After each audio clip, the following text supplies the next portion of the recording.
All right, we're live. I don't think anyone will be in here yet, but welcome everybody. Once you do get in here or watching this back, we have Mr. Jake again. I think you were my last guest, and I just haven't done a stream since a month ago. So good job on that. I think you're the only recurring guest so far too. Wow. And then we have Ern, who's new here. So I guess Ern. Some people know Jake from last time, but Ern, if you want to start, just quickly introduce yourself and maybe what you like to do in the hobby. Yeah, man. Ernie. I am a collector, a degenerate ripper. I've seen it. Yeah, he's seen it. I'll tell a story about that when Jake was there. Yeah. I've invested in cards. I have a very skewed perception of that these days, which is not what most people talk about. But yeah, I'm a collector through and through. Been in the hobby since back in the hobby, I would say since 2020. So pre-COVID. I grew up, playing the games. I played the game through Rocket, like the actual card game, and then I haven't really touched the game since. Just dabbled here and there throughout the years. So always been a fan of the IP. And then as I got older, man, it's just, I think all of us, like, you getting older, you got disposable income. What do we want to blow it on? Pokemon. Either video games or Pokemon. So yeah, that's a bit about me. I'm just a guy like everyone else, enjoying the hobby best I can. Awesome. Glad to have you. And then Jake, I know you've introduced yourself before, but quick intro, and then we'll dive into it.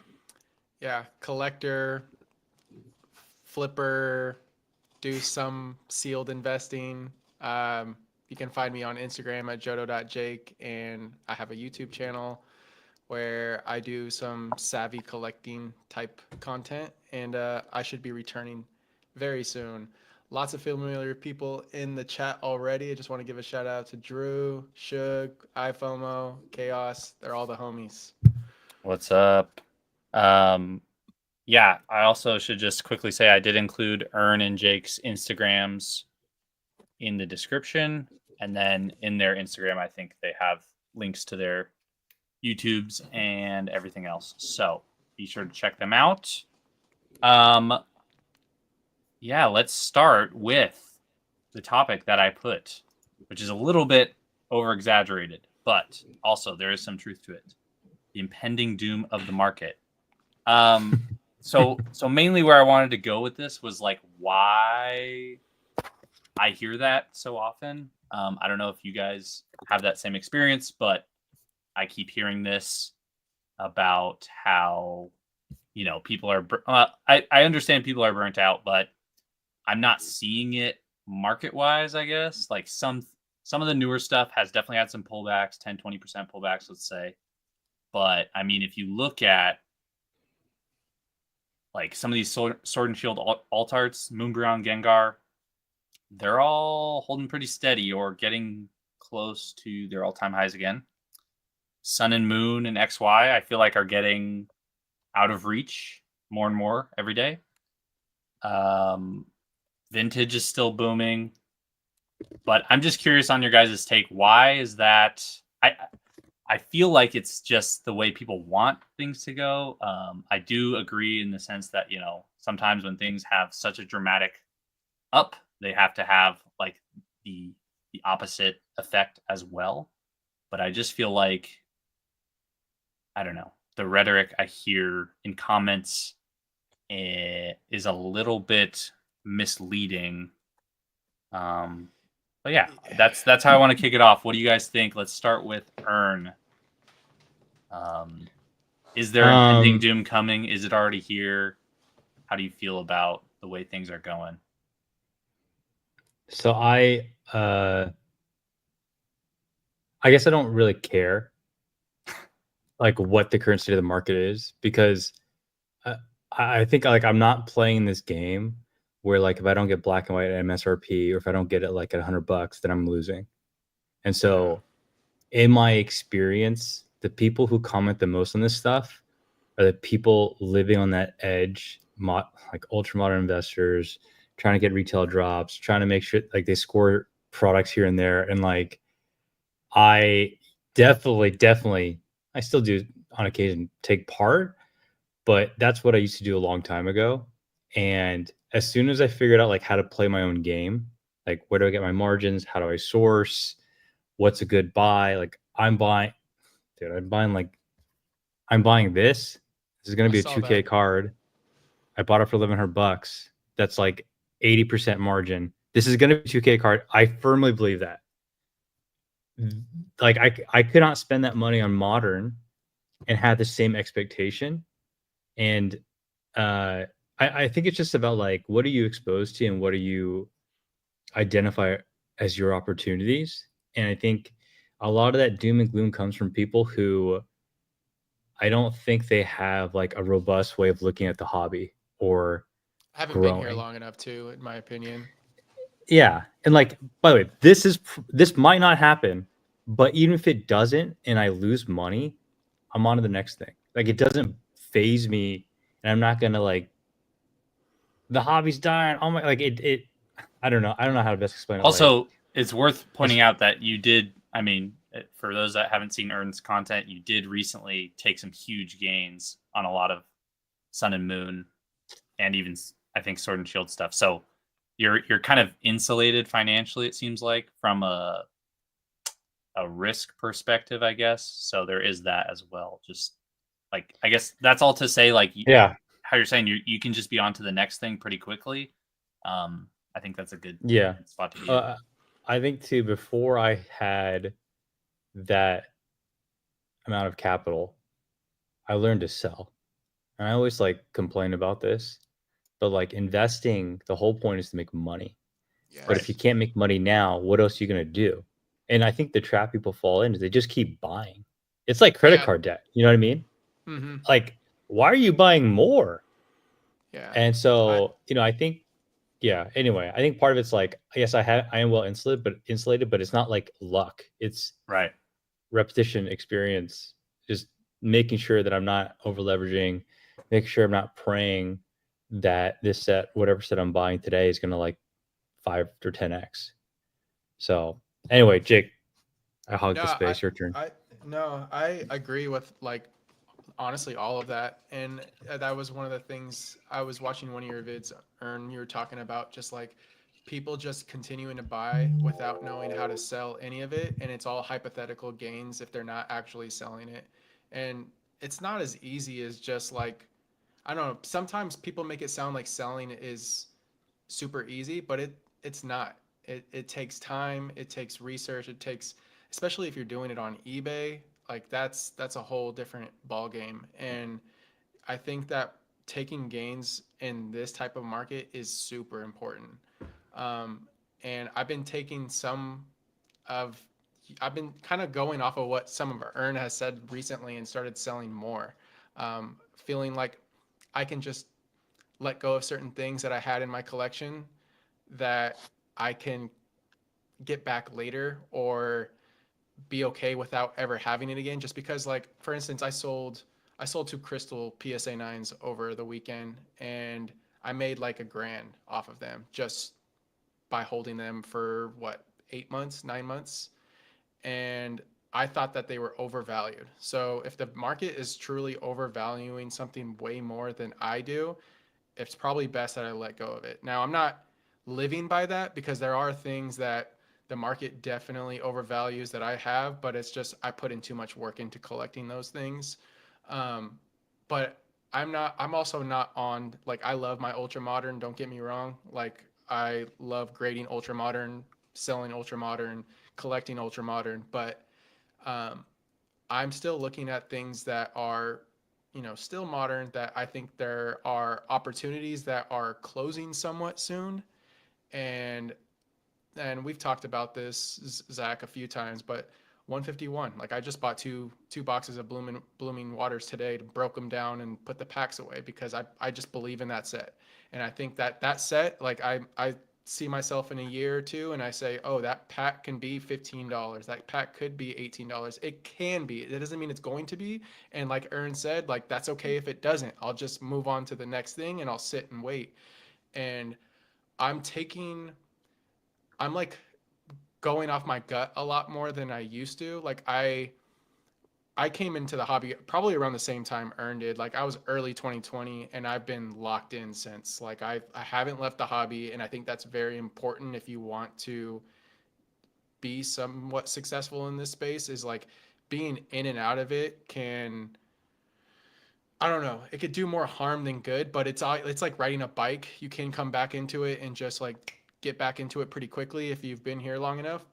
But I think that, you know, back in 2021, I knew Evolving Skies was a crazy set. Everyone did. Like it was a big deal then, but the prices weren't what they, you know, I mean, $120 a Dude. box. My first, dude, I had my first Evolving Skies box for like $75, not even joking, from Game Nerds. Like that's, and I regret some of my decisions back then, and I'm learning from them, and I'm trusting my gut more this time around, and I'm sure with the next gen I'll do the same but even more. And I'm like also building a little bit more capital, putting money in my savings, doing those things just because I want to be ready for the dip, the doom and gloom. But everyone claiming that there's like this big like reprint that's just going to destroy everything is just, I think they're living in a fantasy land or a little too naive. There is going to be a correction, but anyone saying that we're going to hit rock bottom, we're still far above that MSRP, right? Like like boxes under 200 does not mean we're in a down market. We're in a down market if booster boxes hit that $75 again, which Yeah. I don't know. I don't Yeah. know if that's going to happen again. It could. I'm not going to sit and wait for that to happen, because there is a lot of people that are just sitting on their hands, not doing anything, thinking that this is going to happen. And if it does, great. If it doesn't, I made some plays in the meantime. Yeah, I think black and white is going to do well. I don't think it's going to be that crazy. I think we've moved on from a lot of this hype train that we've been on for the past 6 months, and people are seeing it as like, oh, the hobby's, you know, it's going to crash, blah, blah, blah, blah. And that's just like the clickbaity stuff that people want to talk about over and over and over again. But I've realized I was depressed with the hobby. I want to say like right into this big boom that we went into, just because of, I don't know, a lot of things, but mainly just I don't know, it was gross. And I took a step back and I came back in with a clear mindset, and I see a lot of opportunity still. Like whether we're in a crazy boom or we're crashing, there's plenty of opportunity as a collector, as an investor, as a flipper. You just keep it pushing, and you don't let the bears or the bulls keep you in one direction. You just make your plays, and that's something that comes with confidence. Is what Ern's saying. He's like, once you figure out how to play your own game, you just navigate it that way and not based off of all of the outside influences you're hearing. Because if you have been here long enough, you've done the research, you've experienced the highs and the lows, you become more confident in this space. I'm ranting, but yeah, that's how I'm feeling about this. It's all good, dude. Sorry, Jake said something I had to look up. So when Evolving, I've been getting like some shit on my videos because I said I sold Evolving Skies at like 400, and I rebought them at like 1200, and I feel way better about the decision because I'm like, market's good, price is proven, I feel confident about it. I think when people coming in and they haven't been here for a long time, they think that like money just infinitely scales and it's always going to be like that. I just looked this up. When Evolving Skies came out, team up was $900. Cosmic, Unbroken, Unified, Ultra Prism, those boxes were all between like 300 and 600, and they stayed there for a long ass time. And so looking back, it's like, it's really easy to say like, well, why didn't you buy more Evolving Skies? Like you could have held it. There was no proof points, right? Yeah. Like you can't, you don't have any comparison points. And so I think when like people are role playing with their time machines, like, why didn't you do this back then? I got to do it now. It's like things are different. It was way different back then, and it's way different now. And so I think for me, I'm not as crazy bullish on like buying things because I know today's circumstances are way different than they were before. Nowadays, 10K is not a high number. 3 or 4 years ago, 10K was absurdly high. Like, Yeah. I don't even know what sold for 10K. You know what I mean? Yeah, I mean, I think black and white boxes were still like 2 to 3K. Two. And people weren't Yeah, buying them because the sets suck. XY base was 2,000 in 2021, if I remember correctly. And my childhood best friend, who came back into the hobby with me in 2020, but he kind of fell out of it. I still talk with him about it here and there. He bought a team up box on Amazon for $200 in 2020, and he still has it. He still has it. And I actually need to go with him into his storage and organize everything because I'm pretty sure that booster box is just thrown into some big bucket. Like, like he's sitting on like a ton of hidden fates, and it was stuff that was dirt cheap. He has like 2 cases of Fusion Strike blisters that he just forgot about. Like, he's sitting on so many things that have gone up so much in such a short period of time, and now he's coming back in asking me like, dude, what should I buy? And I'm like, honestly, nothing. Like, if you can get 151, like, sure, but like a lot of the stuff that's coming out of the gate is over 200, and he's like, what the hell is going on? And I'm like, that's why, like, we need to go through your stuff and start selling, because I think you should just be liquid if you want to buy something when things slow down more. And like, I don't know if Yeah, things are I going to agree. slow down more. Like, I really don't know. Like, I'm sure that we're going to go into, like, the holidays are coming up. There's going to be a lot of stuff hitting shelves. Black and white, we have the new game. There's a lot going on. And then as we go into the new year, we're going to have another Pokemon Direct. We're going to have 30th anniversary. We just keep rolling with the punches. Um, and I don't know, like, I've definitely slowed down on buying. Um, I've bought things that just like make sense. Like, I bought a hollow Black Star Mew PSA 9 for like $140. I'm like, this seems too cheap. Like, it's like, why not? So other than that, yeah, I think right now is a time to take some gains and just sit and wait for opportunity that makes sense to you. And that could be anything. Agreed. Yeah, I agree. I will definitely support you guys saying to take advantage of opportunities when they're there in terms of selling, because I mean, even if you're insulated, and that, I mean, that's kind of a buzzword at this point, but there is no worse feeling than feeling like you have everything. And what makes me scared is when I see people on Facebook post to Facebook groups and they go, my collector app is up 1,400%. How are you guys doing? I have 99,000. And I'm like, oh You my know God, what? I need to sell it all. So you actually just reminded me. You know when I know when things are changing? When random people on Facebook hit me up to buy collections that I've never talked to, never seen. That's when I know things are pivoting. Like, I was on Facebook today and I mean, there's a ton of Blooming Waters, and the arbitrage for those Blooming Waters boxes just makes sense. Like, you're Right. For getting the them at, packs. like, for the packs versus like the raw pack value, you're actually getting Yeah. them for less. And you get the promos. So I was like, you know what? I hit some guy up that had 2 of them, and he was like, oh, I want 110. I was like, all right, cool. And then someone else messages me and says, hey, I heard you're looking for Blooming. I'll do them for less. So I was like, all right, we got a deal. So there's things like that that are telling of where things are going. And like, if you go to, like, Ern knows, if you go to these local shows, half these new vendors, maybe more than that, have the same thing. They have prismatic Yeah. ETBs, they have Blooming Waters, they have everything that Target or Costco has had in the past 3 to 6 months. They And have their got 2 blister packs for, PCTVs like, because they got yeah. yeah, capped. so it's things like that that are going to slowly phase out. And it's always interesting to see who actually lasts during these moments. Um, and who's, I'm not going to say like who's the real collector, who's the real investor, but like the people that actually want to be here aside from just a quick buck. Yeah. Yeah. So I mean, that's kind of why like my biggest thing for people is like there's a lot of people, and I've been trying to make more content on it, but a lot of people are just looking for the play or the answer, and it's really not there right now.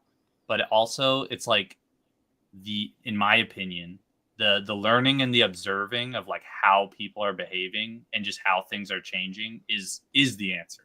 Because if you can stick around and it's also like you should deploy some capital at some point. Like don't just here's the thing, like 151, there's people who probably have a ton of it, and there's also people who are like, nah, I'm still waiting for it to get like cheaper and cheaper. And it's like as we inch towards that day, your that 3 year opportunity. window, yeah, Yeah. that 3 year So window, I like it's really been like tested at this point. Like there's only a few sets here and there. Like Crown Zenith is like I don't know if that was with you, Zach, or with Retro and Josh, but that set is like one of those sets that is like a great example of what happens when a great set is printed into hell, like, and back through the other side of the planet. Like, it's no, I'm serious, because that set Dude. got printed. Like, we didn't get booster bundles until like the 3rd year. And what are Yeah. booster bundles doing right now? They're like $70. Like that, it's like, and that's another set that I'm such a believer in, and I don't have much at all of it. Like I have and zero, I think. I have like a few things here and there, and that's okay. Like I can live with not having all of it, right? But I've also learned to not just spread a wide net and go safe on a bunch of things. I like to have one of each booster box, sure. Like, but when it comes to certain sets or I don't know, certain cards, like I'm feeling way more confident in these past like year or two where I can just like go hard in it. I've went hard on the 151 Mew when it was $2 to $3. I went hard on the Charizard promo sealed when they were like $8 to $12, and that worked out for me. I sold off most of them. I held back a few. I went hard on Lucario promos. So that card's still dirt cheap. And if that ETB price is where it's at, like I believe it. I don't even know where that's at. If someone could look that up, but it's like one of those cards. 170 or something. Yeah, The PSA for a 10's still regular. cheap. Yeah, I just sold two, dude. I just sold two for $110, and I have like crazy. 100 promos that I'm planning to like look at closer and grade. I'm not kidding. Scalper. I will. You know, and that's something I've learned from Rusty. Like, Yeah, I was gonna say the Rusty, same thing. dude, Rusty has taught me so much about promos, and it's just one of those things. Like, if it's the right Pokemon, it's the right art, it'll do things. Like, look at the stained glass birds. Like, Oh my god.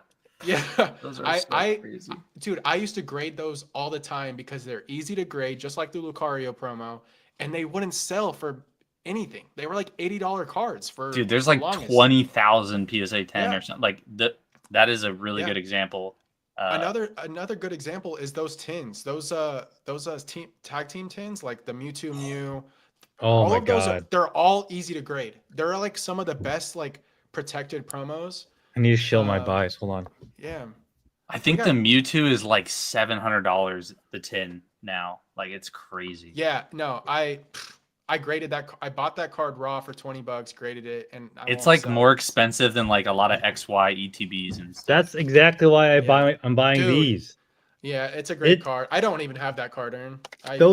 Those tag teams literally were everywhere. Yeah. And they were like $100 PC 10s and nobody wanted them.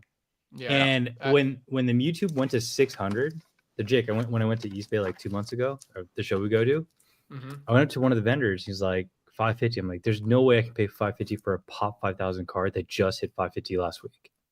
And then 2 weeks ago, it hit $1,000. What? Anyway, that's my learning is like good promo. So you gotta just go for what you believe in. Yeah. I mean, those promos for whatever reason seem to be an anomaly where it's just no matter how many of them there are out there. I mean, there are some where it's like the Greninja Gold Star and stuff. It's a little bit iffy, but I guess my point is like the glass birds, for example. I think I got 9 or 10 of them sealed at the start of the year for like, again, I was vending, so like 70% for, they were like $16 or $17 a piece at 70%. I think they're like Literally. $60 now. These are literally Disgusting. all- So I think it's Team important bag. to call out though that like these plays, it was good, low, decent sell through volume, right? Yeah. And I remember like 3 or 4 years ago going through all the promos, trying to figure out like what can I buy, and there honestly weren't a lot of proof points of like you can buy these promos and then in 3 or 4 or 5 years they're gonna do really well. It's a recent thing. That's a very good point. God. Yeah, I don't. Here's the thing with this card though, right? This Mew promo. It's one of those cards. It's the market was, or I think the overall hobby just saw it and was like, I don't want this card. It's not in the set. You can't pull it. Wham, wham, wham. And so it just plummeted. And it was in a ultra premium collection. The premium collections were selling for $75 on TikTok and Costco, $80.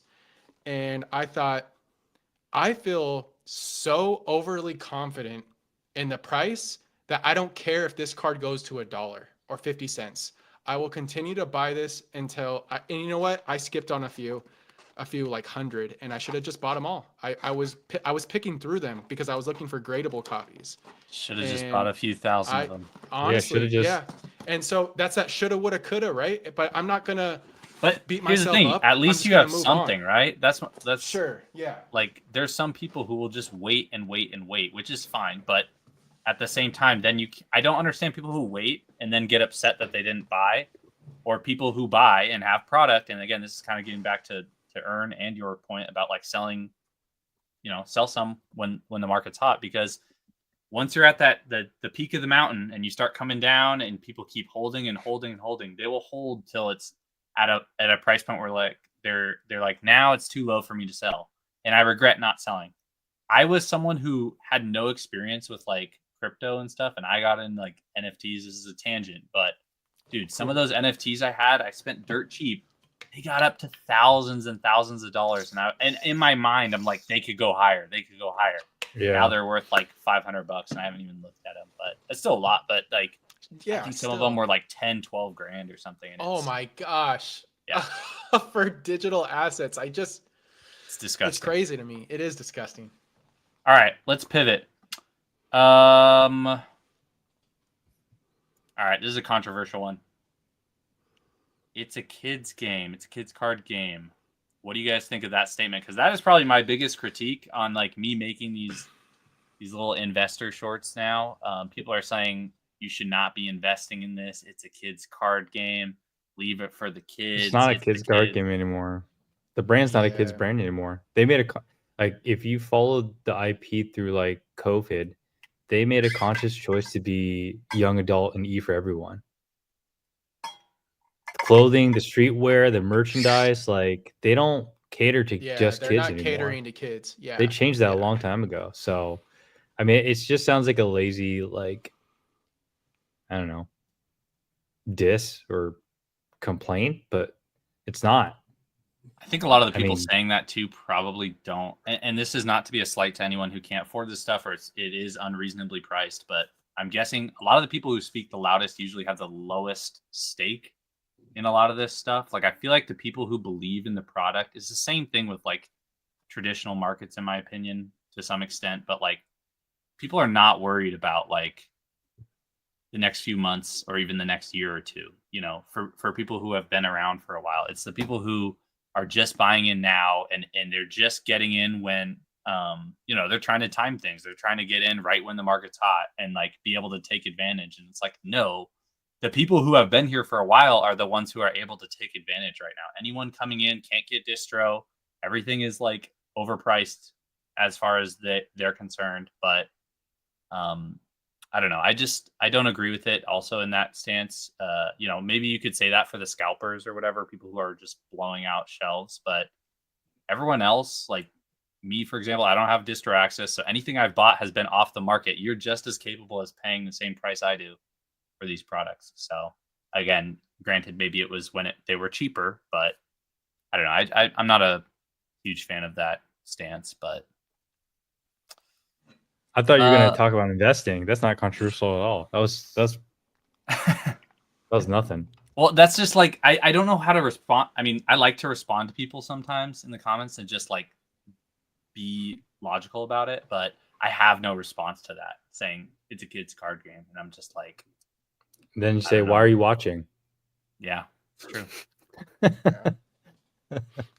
I agree that it's definitely not a kid's card game at this point, but I do also like to think, at least this is my, maybe it's me being, a little over optimistic about it, but like kids have to be in this hobby to enjoy it the way we did to some degree to keep this thriving the next 25, 30 years. Like they just do. Like and that's part of this space that kind of scares me when we go through cycles like this that are so parabolic, because I don't think kids do get to experience it the way most of us did. I think you're a little older than me. But I grew up with base, and I just remember having all those key moments with not just the cards but the games. And I don't know if kids just experience our childhood the way we did, and it's kind of alarming to me. I mean, I'm sure that they've created memories in their own way, but I don't know, man. It makes me a little worried about where this hobby could be in like 30 years. I don't know though, because here's my best comparison or analogy is like as an adult now, going back and be like, oh, I want to hop on like Call of Duty or like get on an Xbox party with friends, and it's just like gaming is not the same to me now as an adult as it used to be. Like I'll try to get on, I'll try to game, I'll try to play Fortnite with people. It's more fun with friends, but it's just like it's not the same. And I think to some extent it could be the same with Pokemon. I do agree with Ern though. Probably when Pokemon Go launched, that was probably one of Pokemon's big moments of trying to pivot into the adult markets too, because that literally shocked like the average, I don't know, young 20s to 30s, 40s. It was like every age group. I would go to the beach downtown Edmonds here, and there would be hundreds of people walking, scrolling on their phone, playing this game, all age groups. And so at that moment, I'm just like, okay, this is not just a kid's card. It's not. The problem is it's not just a card game. It is a brand. There is like tons of product verticals, and people from all over are getting involved in those verticals. Yeah. So someone who maybe is in the video games or is into Pokemon Go, it's fair to say they could get Pokemon Pocket. Yeah. They have tournaments for all these other verticals too. So it's like, I don't know. Yeah, that's very true. Speaking of Pokemon Go, Ern, how many Mewtwo's do you have now?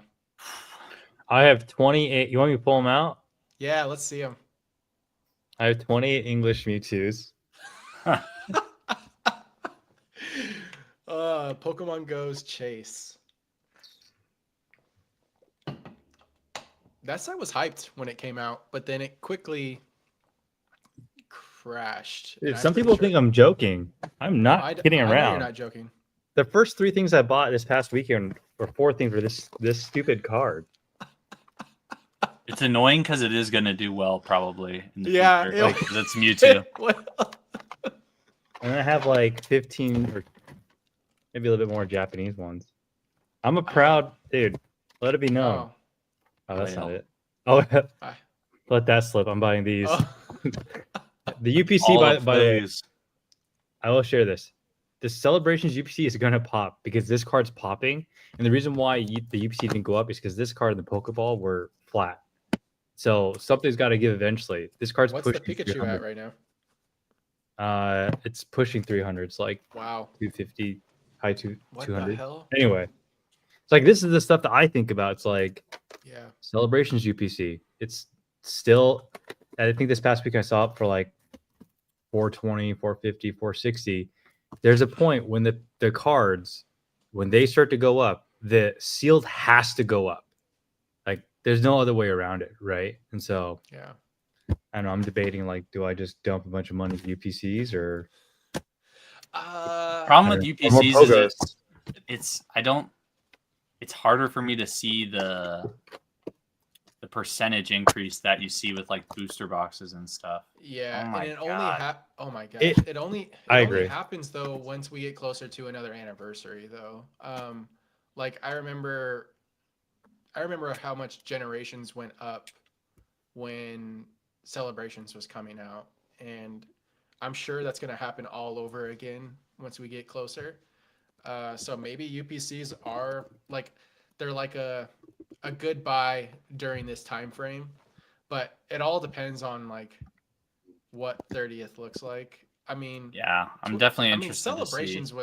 Celebrations. People were going crazy. It took me so long to finally get a UPC. Like I think it was like It was I think hard. 4,000 It was on. hard to get. Celebrations as a set, in my opinion, is pretty mid, just because it's like all mostly artworks that we've seen before. Yeah. But again, hindsight's 2020. Looking at Generations now, it's like holy shit, this thing has so Oh, many dude. nice Yeah. Radiant collection and full arts and stuff. People were selling packs of Celebrations on like a week or two before release for like $25 a pack.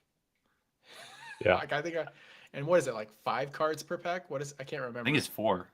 Oh my god. I have like 50 packs of that I need to get rid of because. But Yeah. Jake, by the time you see 30th, though, the opportunity by the It's too UPCs is late. going to be gone. Yeah, like no, the that's what I'm saying. windows, You like have to, within the next the 3 windows, months. like, yeah, if that. Yeah, no, I Yeah, agree. if that. Like Yeah, people are already catching on to this kind of stuff. Yeah, Yeah, and no. the ETB is moving a lot too. So that I mean, yeah. Yeah. The fact, as soon as we hear like anything at all, like it's already cooked. Like Game it's too over, late. man. Yeah, it's how it is with this stuff. You literally have to be ahead. You can't wait for someone to tell you what to do. Yeah. All right, next one. I'm sure you guys have seen them. Those new special, they're not ponchos, but the new Pikachu Pokemon Center boxes. Big fan. How do you feel about these? Big fan? I mean, it's I don't know what's not to like. I think it's more so the I think Gyarados people's one I sentiment want is- so bad. the sentiment is going to be around availability, and that's going to like push people one way or another. But like, it's a good looking product. Like, you know, I hope they print the hell out of it. I'm gonna wave as they go by. Like I won't work. Oh yeah, with I'm not gonna those. buy Yeah, like. It depends what the price ends up being, but Yeah. It's insane it's that a good MSRP product. is even $15. Like that seems really cheap to me. Like put a $30 price tag on that. Yeah. Yeah. The I mean, there's Gyarados no is packs, nice, though. right? There's no I don't know packs, right? It's just the sleeves, the promo, and then Yeah, I think so. like some accessories. Yeah. Let me see if I can find it. They Yeah, look good. Sorry, I was just gonna say. I think that's one of those ones. Maybe people are gonna get burned on because if they print the hell out of it, you get a lot of these like modern. people were saying their Japanese print to investors. demand, which I don't know. So, like the It could be rocket like the briefcase, for Pikachu on the example. ball. Yeah, but Yeah. you know, I'm gonna buy some, and I don't think I'm gonna buy like a ton to hold necessarily. I Yeah. would much rather What's your buy some and then let the market figure it out and then buy back in when I feel confident it's not going to go below a certain price. Yeah.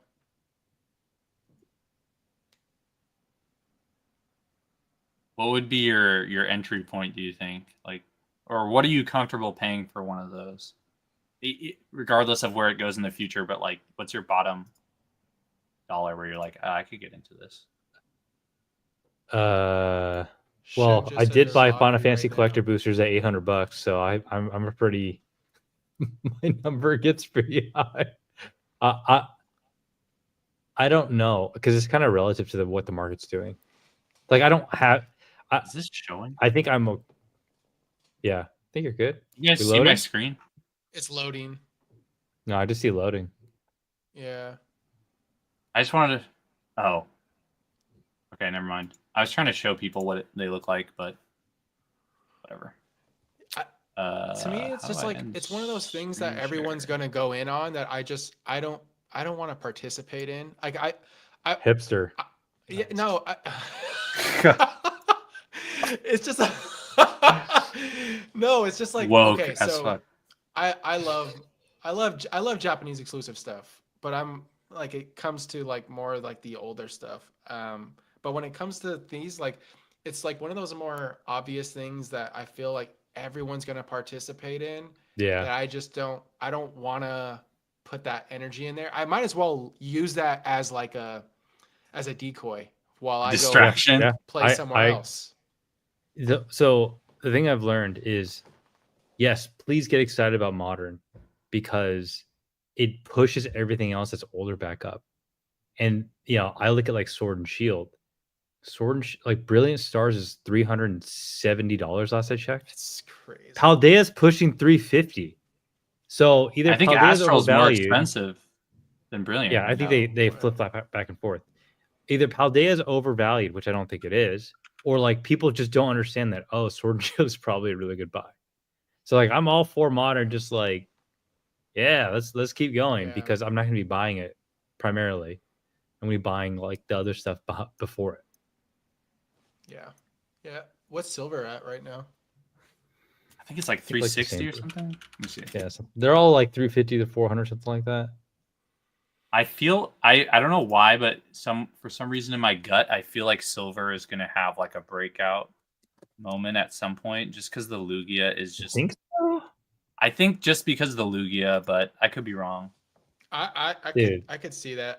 I think that Lugia is my favorite alt art. The V's don't do as well though. That's for sure. You guys are crazy. That Charizard is the best looking card by far. I didn't say it is the best coolest card. Whoa. No one else said anything about. No, I think that Charizard versus Venusaur has severely been undervalued for far too long. Like far too long. Even now at this point, like it has all of the elements of being a super successful card, but people just choose not to let it be, because like you have Gen 1 fighting each other. It's like the Charizard Venusaur promo, the Japanese one. What's it called? I don't even know the name of that card. That's like the magazine promo. The magazine promo. Yeah. Like I think it's like $4,000. Wait, what or something promo are you talking about?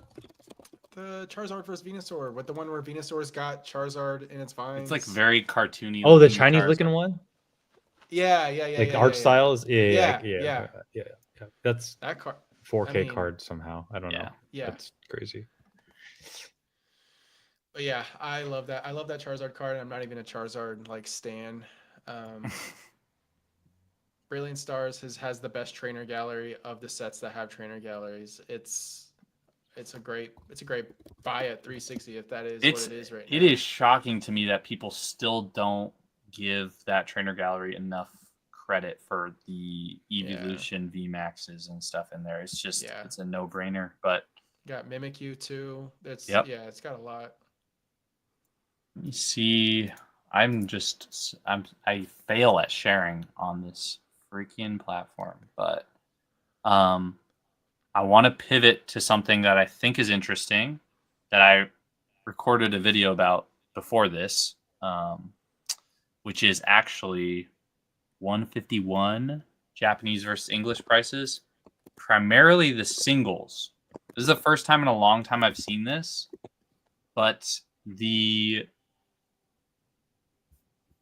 SIRs and the SARs are pretty much neck and neck between Japanese and English, which I have not seen in a long time. I don't know if you guys. I haven't noticed. I can share my. Wait, you said they're neck to neck, like the Zard? The Zards are. I mean, it's not 1 for 1, but I think in English it's like 180, 190. In Japanese, it's like 170. Oh, raw. Yeah, raw. Tens are nowhere close. I never look at raw prices. They're like irrelevant to how I look at like value, because like raw, it's like, okay, it's probably light played, listed as near mint. You might as well just go buy a PSA 9. And I track the PSA 10 values, because when PSA 10 values go up, that usually drags everything up with it, right? Yeah, no, I'm the same way. I barely look at raw prices anymore. I mean, the Zard at that price it's come down quite a bit, right? Like, what was it? Yeah, it used to be like 250 or something. Yeah, it got to 250. I just thought it was interesting because it's like, even it to me, it's a little bit weird because like the Venusaur and the Blastoise in Japanese, for example, they're like mid 60s. Let's say this is TCG Player. You can find them a little bit cheaper on eBay, but just for the example. And then in English, you have it at 60 and 55. And then you look at the 10s. Obviously, the English is so much harder to grade. It's like a 50% or a little less than 50% 10 rate. Japanese is like 90% or Yeah. something. So I wouldn't be. I'm not saying this to say, oh, there's easy arbitrage here on English, but I just thought it was interesting because I felt like for the longest time, besides maybe the waifus, it felt like Japanese was, I don't know, 20-30% cheaper than English at least. Yeah. Oh yes. Pacers up by Pacers 30? 30. Yes. Yeah. No. I told Yvonne to message me updates on the game because at the end of the half they were up like 22 points. Damn. So wait, Zach. So what's your question related to the price? I don't know what my question is. I just think like, when you look at the IRs, for example, the IRs in Japanese are pennies on the dollar compared to English. Yeah. Again, Those are guaranteed pull rates. Guaranteed pull that's rates. why. that's true. Actually, yeah. I That's heard. probably what Dude, I it is, was watching a 'cause it's video not earlier today from one of these. I won't name who, prominent guys. He's like, yeah, this card's more expensive in English. You just buy Japanese, it's just as good. I'm like, it's because Japanese has guaranteed pull rates. There's like, they're not rare. Yeah. Yeah, I remember when that's why they're not came worth out as in much. Japanese. Those were so available. I mean, and that's just how they're going to be. Like when Black and White comes out in English, that's going to be really interesting. Seeing how easy those cards seem to be in Japanese, I'm hoping we have something similar in English because the Japanese prices are going to be pennies on the dollar. Like it's going to be crazy. Yeah, I should just start master setting Japanese. For binders, it's Bad like idea. you have better quality, cheaper. The IRs would literally be like $2. I mean, yeah, that's what Pokéneer does. Like he does like all the ARs in Japanese, and the binders look phenomenal. Yeah, why not? The cards look better. Yeah, come out cleaner. But yeah, okay. I mean, on this stuff, I just buy the sealed because I feel like there's just there's so many cards out there, and I used to spec really hard on like the Zard, the Blastoise, Venusaur, and a few other ones. But then they got to the point where the price just stayed flat, but the seal went up, and I was like, wait, why am I focusing on this? And also, I think selling the Japanese, like PSA 10s is a little bit harder because I was vending at the time, and I'd bring them to shows. And there's at one show, yeah. I mean, at one show I had like 5 or 6 stars in the 10, and I ended up only selling like half of them by the end of the weekend. Like, and I don't think it was my pricing. I think people just didn't want them. But if I were buying, I would be buying the sealed. I am buying 151 English, but yeah, I think. Are you? It's still. Go ahead. Ern, are you buying Japanese 151? No, I'm done. I stopped buying that like last. Do you was have it last a bunch year? of that too? Yeah. Yeah, no, I assume it was last year. Lot. Literally like this time last year. I have a case of Japanese. Yeah, I don't do a lot of sealed Japanese. I have that and I have Destin, and that's it. Sealed cases of those two. I have probably 100 boxes left. Jesus. And I bought them at like $40. Yeah, you were buying them off of 55, 60. I remember when you were buying them off of stock. Was it stock? No. What's it called? Sneaker Down? I bought mine from at underscore retrospects. And you had this Sneaker Dunk. And then a guy in Instagram, Yub Chums. Yub too? Was it last summer? That's how I got my case from. Is this last summer or 2 summers ago? No, it was last summer, dude. It was last May. Yeah, it was last May. Was it? Yeah. It feels like it was a long time ago. It feels like a long time ago. It was literally last May. I remember because I was in Sedona it was end of April because I was in Sedona for Andrea's birthday, and I remember ordering a case from Yub while I was out there. Yeah, that was one of the ones where I felt. Well, I also bought a lot of Lost Abyss. Never had stronger conviction in like buying sealed and investing. Yeah, because the boxes 100%. I missed out at launch. They went up to like 180, 200 a box. Yeah, and I was sleeping on it because I had like first principle, man. I'm not buying over $60 to $80 for Japanese box ever. Like we don't do that. And then it just like skyrocketed, and I was so pissed I just missed out. And so when those reprints hit, I knew I had to get it. But I have not had that much conviction That in the Lost sealed Abyss product. reprint was wild. I remember I had Yeah. like I only had like V Star, I think was like my only Japanese position, but I was like kind of fielding Sneaker Dunk, and I just remember it wasn't even. It was like the day that the news dropped that there would be a reprint. Those I don't remember what they started at, but I just remember they shot down to like Shot down, yeah. $60. It was crazy. Wait, how cheap? I think they How got cheap? down to like 60 or They got to 70 like bucks. Oh, I thought he said no, when 60. the new reprint news hit, like the first time, it went down to like 100 to 110 from like 180 or something like that. I don't remember. Really? I thought it went. But it was cheaper. like, either way, it was like a drastic. Like it wasn't even. yeah, it was. It was like the day that you'd see an article posted about it, and it was like sell it all. Yeah. Okay. It has nothing's happened. It has not happened. Nothing has been like that drastic since then. No, Not there hasn't. nothing. That's Well, sorry, I should say Rocket. I think is probably a close second. Yeah. Yeah. Yeah, Rocket was like $90 box 200. now. Yeah. It was like 2. Yeah. Yeah. And there's people buying at 200 with like strong confidence that this is going to be the set. Yeah, that's It's a Rocket crazy. set. Like, Yeah. yeah. Okay. Let's answer George's question or comment because he has mentioned tag teams in Sun and Moons several times. First said tag teams seem to be flying off vendors' tables, Cosmic Eclipse to the moon. I agree with that. Speak on the current tag team market. So I did have a point at one point, but we kind of breezed over it. So this may or may not answer it, but it was sort of like a Sun and Moon, XY, overvalued, undervalued, properly valued question. But I guess we can pivot that into the tag teams. How do you guys feel about those?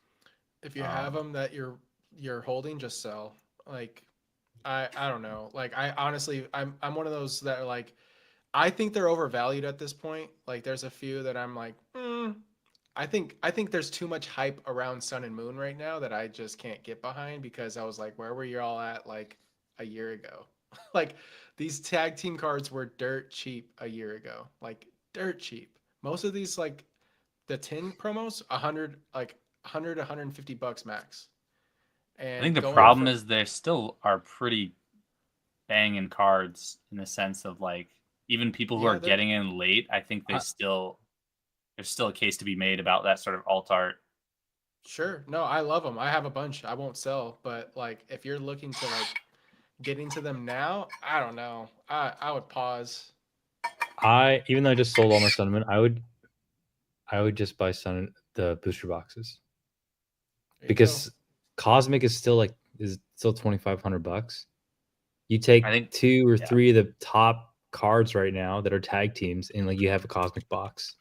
Yeah. And a Cosmic box has way more potential to 2x, 5K, whatever number you want, than like less likely to come down too. Like, it's not less likely to come down. Yeah.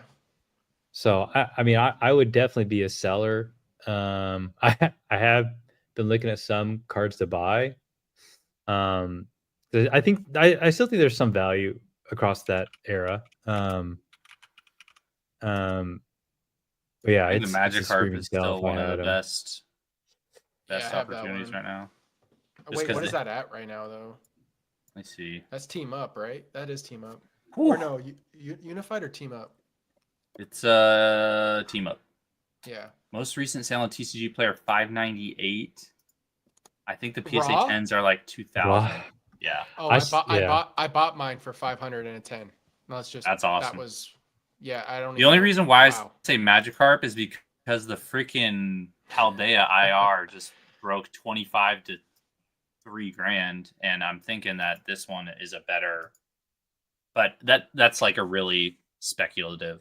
I mean, the 10 rate on the IRs, it is still lower. Shocking to me how much people are willing to shell out for those. But yeah, I think so too. Like knowing that Magikarp. Like, don't get me wrong, I'm probably I don't know if this is a hot take or not, but I do think that the Magikarp is probably going to be the best card out of Scarlet and Violet era.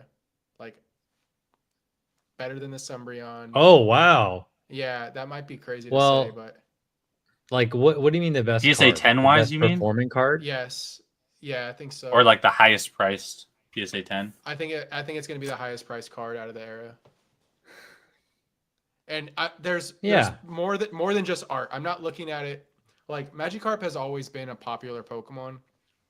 We go back to Neo, it's got the shining, but like Shinji's as an artist is going to continue to do his thing. We have the fact that Paldea evolved out the gate. No one wanted it. It was cheap. There's a ton of illustration rares making it hard to pull this card. The quality is terrible, low gem rate. And I think aside from the Giratina, this is like his secondary like big card, if not bigger at this point. I mean, in the value wise, definitely bigger, which is crazy to me to think that Magikarp is more expensive than that Giratina. Oh, the gem rate's actually not that low. It's like 20. How is it? I used to thought be it was like like 20%. I think it's a 20%? little I thought it was below like 20. 10%. I think it's like Still 18 really low. or 19. Like Yeah.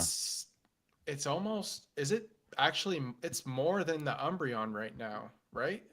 At this point Trastel or a from Prismatic? Because what is that, or is that still 3K? I literally don't look at No, I think Prismatic SIRs. I think the anymore. Umbreon's like 2,500. 25. Yeah, then they're neck and neck. That's crazy. No, I just see that card, especially if Black and White's the last set of Scarlet and Violet. I think it's up. Maybe it's a hot take. I don't know. No, I I see think that there's still card. probably a pretty speculative play on the raw. Again, you guys saying you don't like raw, but on the raw Magic No, cards too. 'Cause no, I agree. I think It's it like peaked at 180, like, right?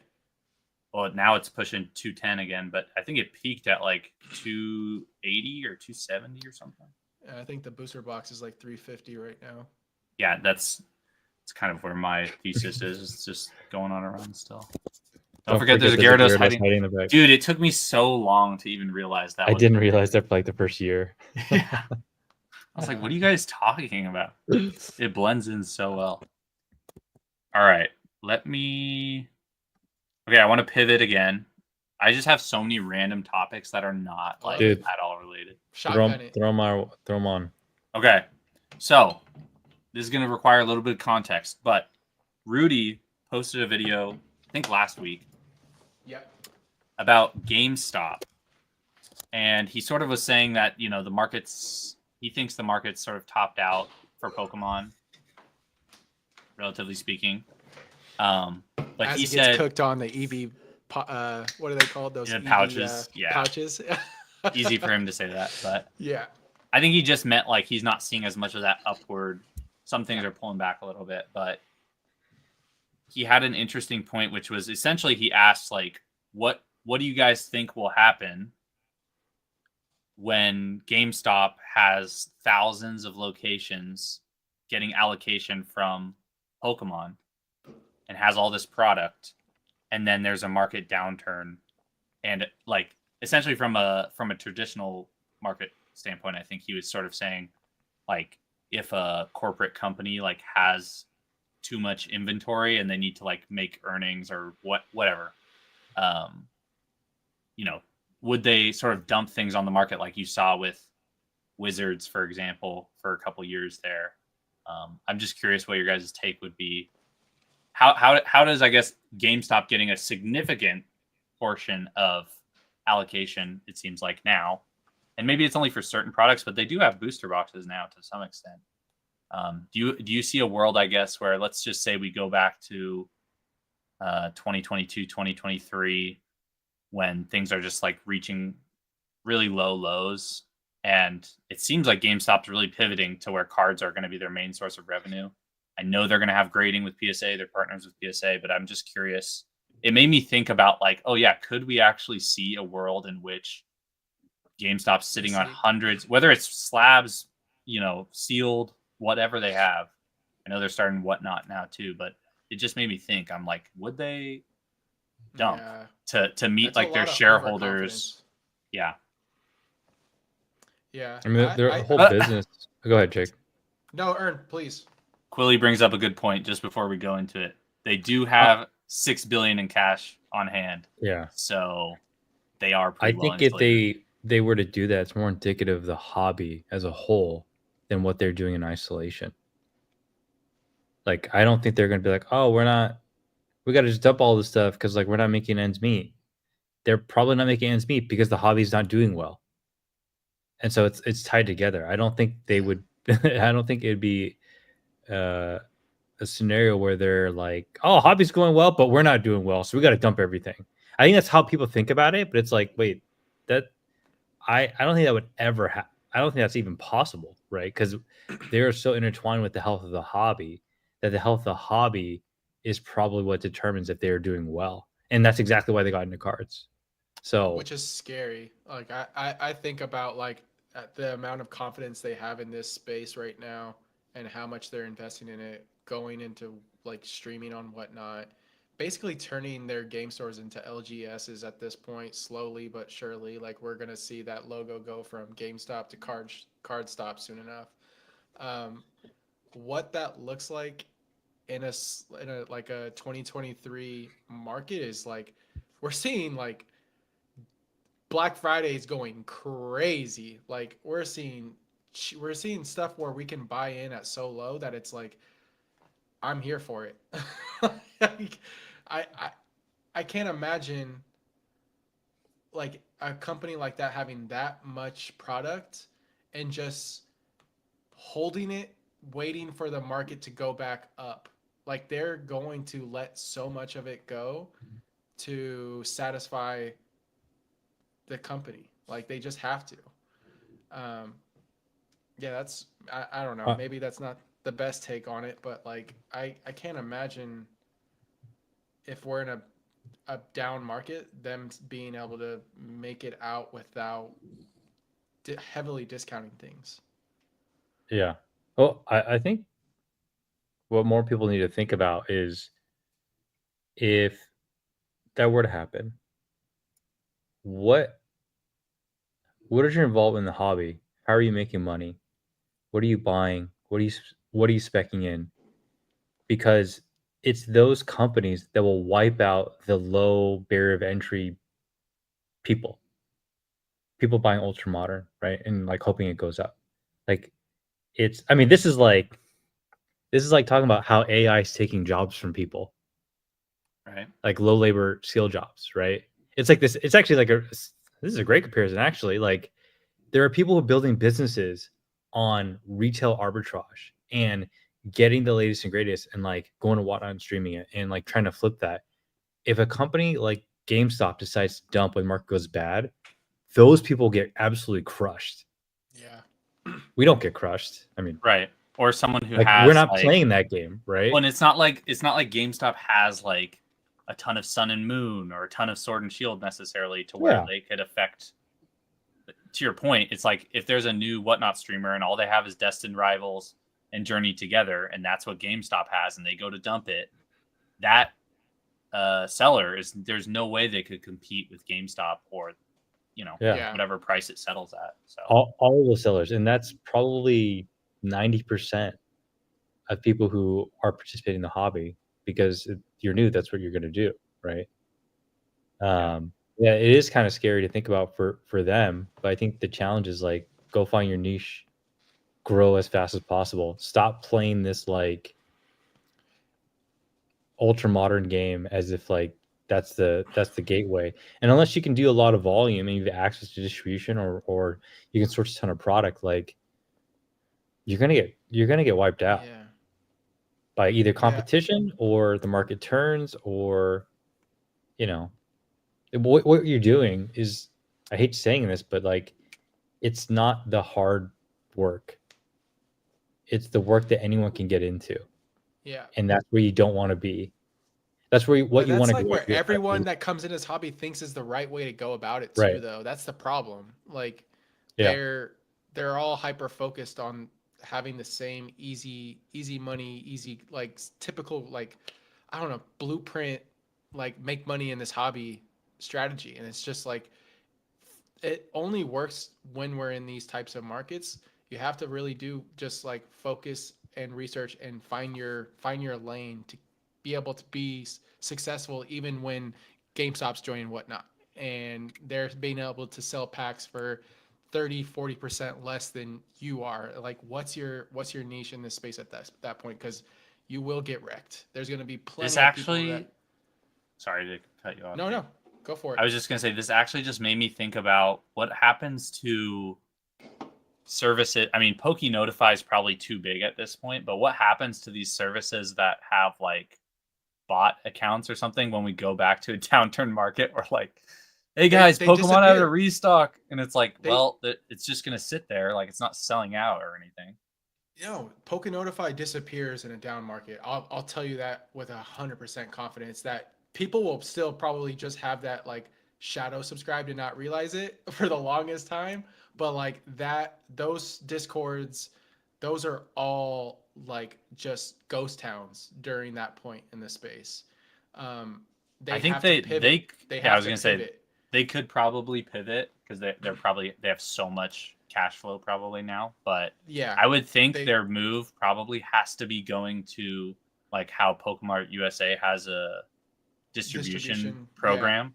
So they probably would do that. They would get distro access, and then now instead of their subscribers paying for links to drops, they would pay for, again, that's maybe in a, just direct access to the product yeah. versus And it just no wouldn't move. It would just be, you'd have to either be holding it or opening it or whatever. But yeah, but even then I feel like that's a slow adoption because yeah, a lot of these people that are buying into this stuff are expecting it to be 20% up in a month, you know what I mean? Like, and that's not where we're going to be at that point. So it's challenging to think about like how to survive as a new business. Like there's a I won't say who, but there's a few vendors that are starting a card shop in the Bay Area, and Who? I'll tell you off stream. yeah, I'll tell you off stream because I don't want to call them out. Um, but Who? I'm genuine. Who?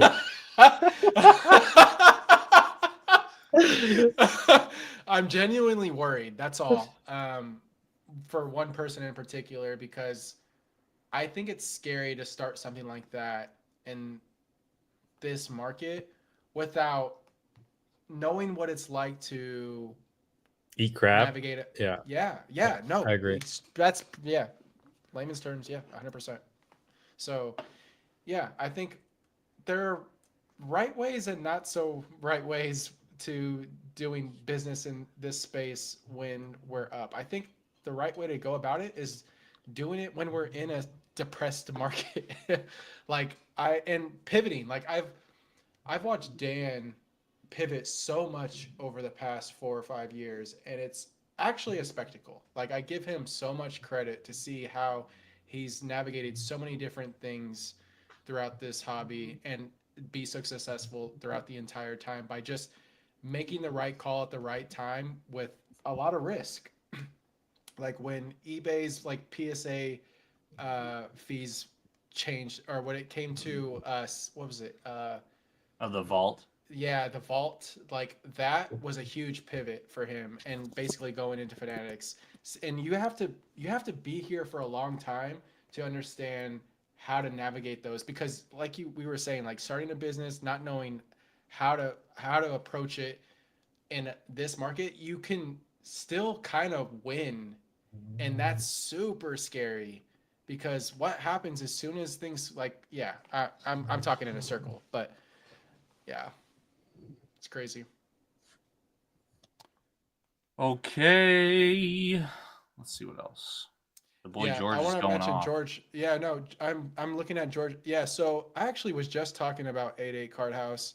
I remember when those guys were just vendors, and it's actually kind of crazy to see how successful they've been over the past couple of years with their brick and mortar. And then Tofu's, like I always knew Tofu's would kill it. Ton and Amy are incredible. They're probably one of the best card shops in the Bay Area. Okay, let's see. Okay, Jake, I want to bring up one of the points that you sent me, which was I don't even remember. I wrote down 3 that you sent me, but this one's stepping out of your comfort zone. I guess I was curious on the context of that. Is that in regards to content, or is it in regards to buying and selling or business? Or... Yeah, I think it was probably buying and selling. I think I was just like probably trying new things, or yeah, trying new things and also like trusting yourself in this space a little bit more and like being okay with failing. I think a lot of people tend to want to play it safe, and I think there are times where it's fine to do that, but like taking educated risk never hurt anyone, and especially in this space. So like I said, I've been selling more. I'm actually looking to vend this year. Jason, one of my buddies that you will have on the channel soon, I believe. Slow down, if I Oh remember yeah. correctly. Yeah. Yep. I actually just had coffee with him today. Um, he's trying to motivate me to vend Collecticon at the end of the year, and I'm like, whoa, whoa, whoa, calm your horses. I need to do a local show before I do all that. Which You should see if he'd go with you. yeah. Oh, he's vending. I told him Oh. about it today. He was like, I had no idea they added a LA Collecticon at the like last minute. Like yeah, I don't They know if did? you know, dude. There's one on December 20th, bro, in LA. Like it Dude, literally they're just ran- crazy. they randomly, yeah, it's literally like 4 or 5 days before December Christmas. 20. What about Card Party? Why don't you vend Card Party? That's in October. I'm going as a buyer there and just hanging out for the most part. Like I like to walk those. That's such a fun show to be able to just like hang out with people. Um, are you going to that?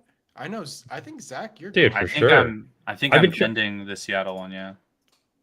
Do you have it? Are you? We need to talk about Airbnb situation or hotel. I don't know what you're planning for that, but are you bringing the whole family? Or are you going solo? You talking to me? Earn. Oh, I was like, I'm Oh, like dude. 20 minutes away, bro. Yeah, I know you're I'm in the going area. solo Oh, bolo. well, Lone we Ranger. should figure something out because I know Coleman's going with me, so Dude, I'm I down. don't. Yeah, Totally we'll figure down. something out. Yeah, that show is great. You guys are gonna love it because you guys both haven't been to one yet, right? Nope. Yeah, I haven't. I've It's had fun. Pat I on my haven't. feed enough times that I think I have to go. Unfortunately. But yeah, it it's should be fun. I'm Yeah. excited to go to Washington. I haven't been. Well, hopefully it's not too rainy when you come. So It's gonna I- rain, dude. It's October. I like it's it's to October. rain It's tomorrow definitely- and Saturday, I think. I did just want to touch on what you're talking about, Jake, which I think, yeah, this is true of anything. anything. Yeah, in life, in Pokemon, you will not grow if you are comfortable, in my opinion. Yeah. I guess your assets could grow if you had a lot of Pokemon or stocks or whatever, but you personally will not grow unless you start to get uncomfortable. I've had this issue with anxiety in my personal life. I've had this issue with work. You have to go to those, in-person trainings, meetings, go do the vending, go try the thing because it usually is less, how do I want to say this? Less intimidating than in your mind. A lot of this stuff's in your head.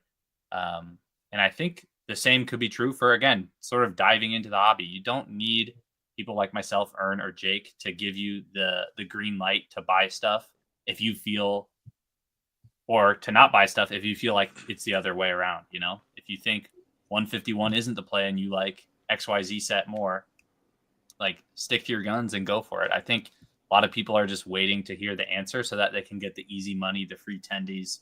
And right now that's just not really a thing. It's really, really high speculation on things because everything's already so juiced up.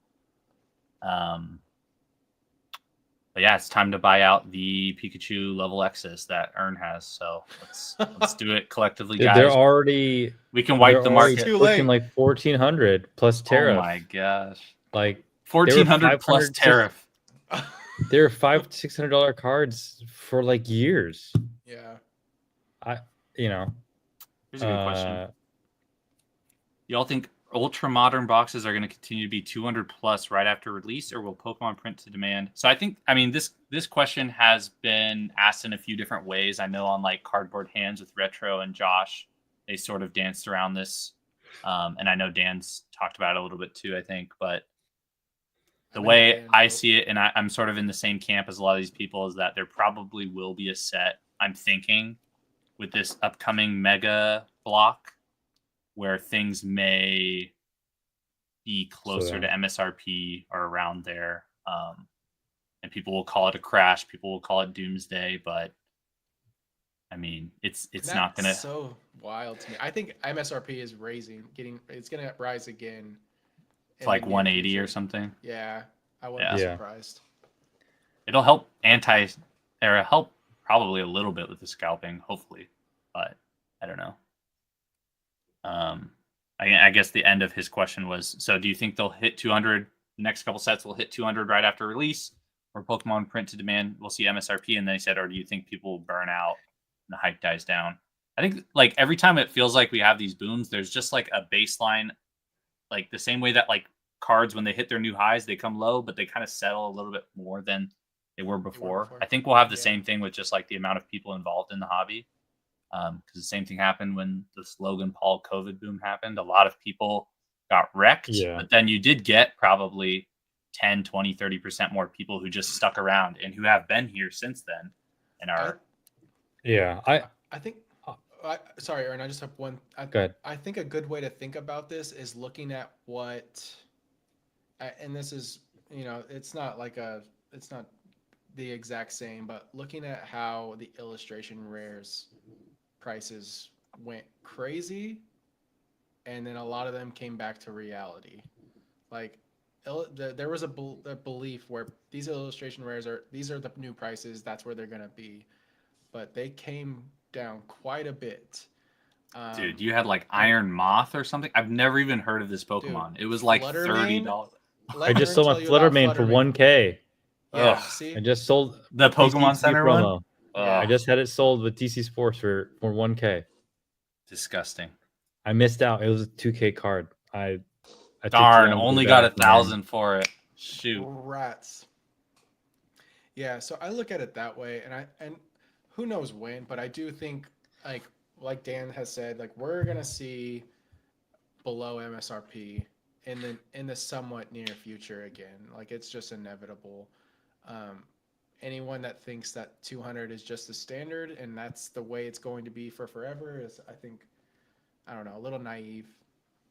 Yeah, there's no way. Pokemon would have to be pumping out like essentially destined rival level sets constantly for that to, and the demand would have to remain the same, and that's just not, like, people don't understand that they intentionally make some sets much better than others, or like pile in all the hits. There's different hit rates, or not hit rates, but like different numbers of hits in all these sets, and I don't think people realize that. Right now everything's 200 plus because once a new set comes onto the market, it's the only set that's available at distro or on the market. And so people, and it does end up being kind of a race to the bottom, but so I think people are really naive thinking that it's affordable. And Pokemon Company technically is not a public company, but they are a brand. And when you're a brand, you have to have a funnel in of new people and existing people and making sure everyone's happy. And it's not just about revenue. I think this is where people don't understand how these things work. Revenue is really important, but there's going to come a time when they look at the past year, 2 and 3 years, and they will probably see that the number of people who can participate at like the lowest level, like the barrier of entry, is just way too high. Yeah. And if you are about building this out for many, many years, you have to solve that. You have to nip it in the bud right away. Otherwise, it creates like this audience of people who it segregates the user base that you thought you were building, right?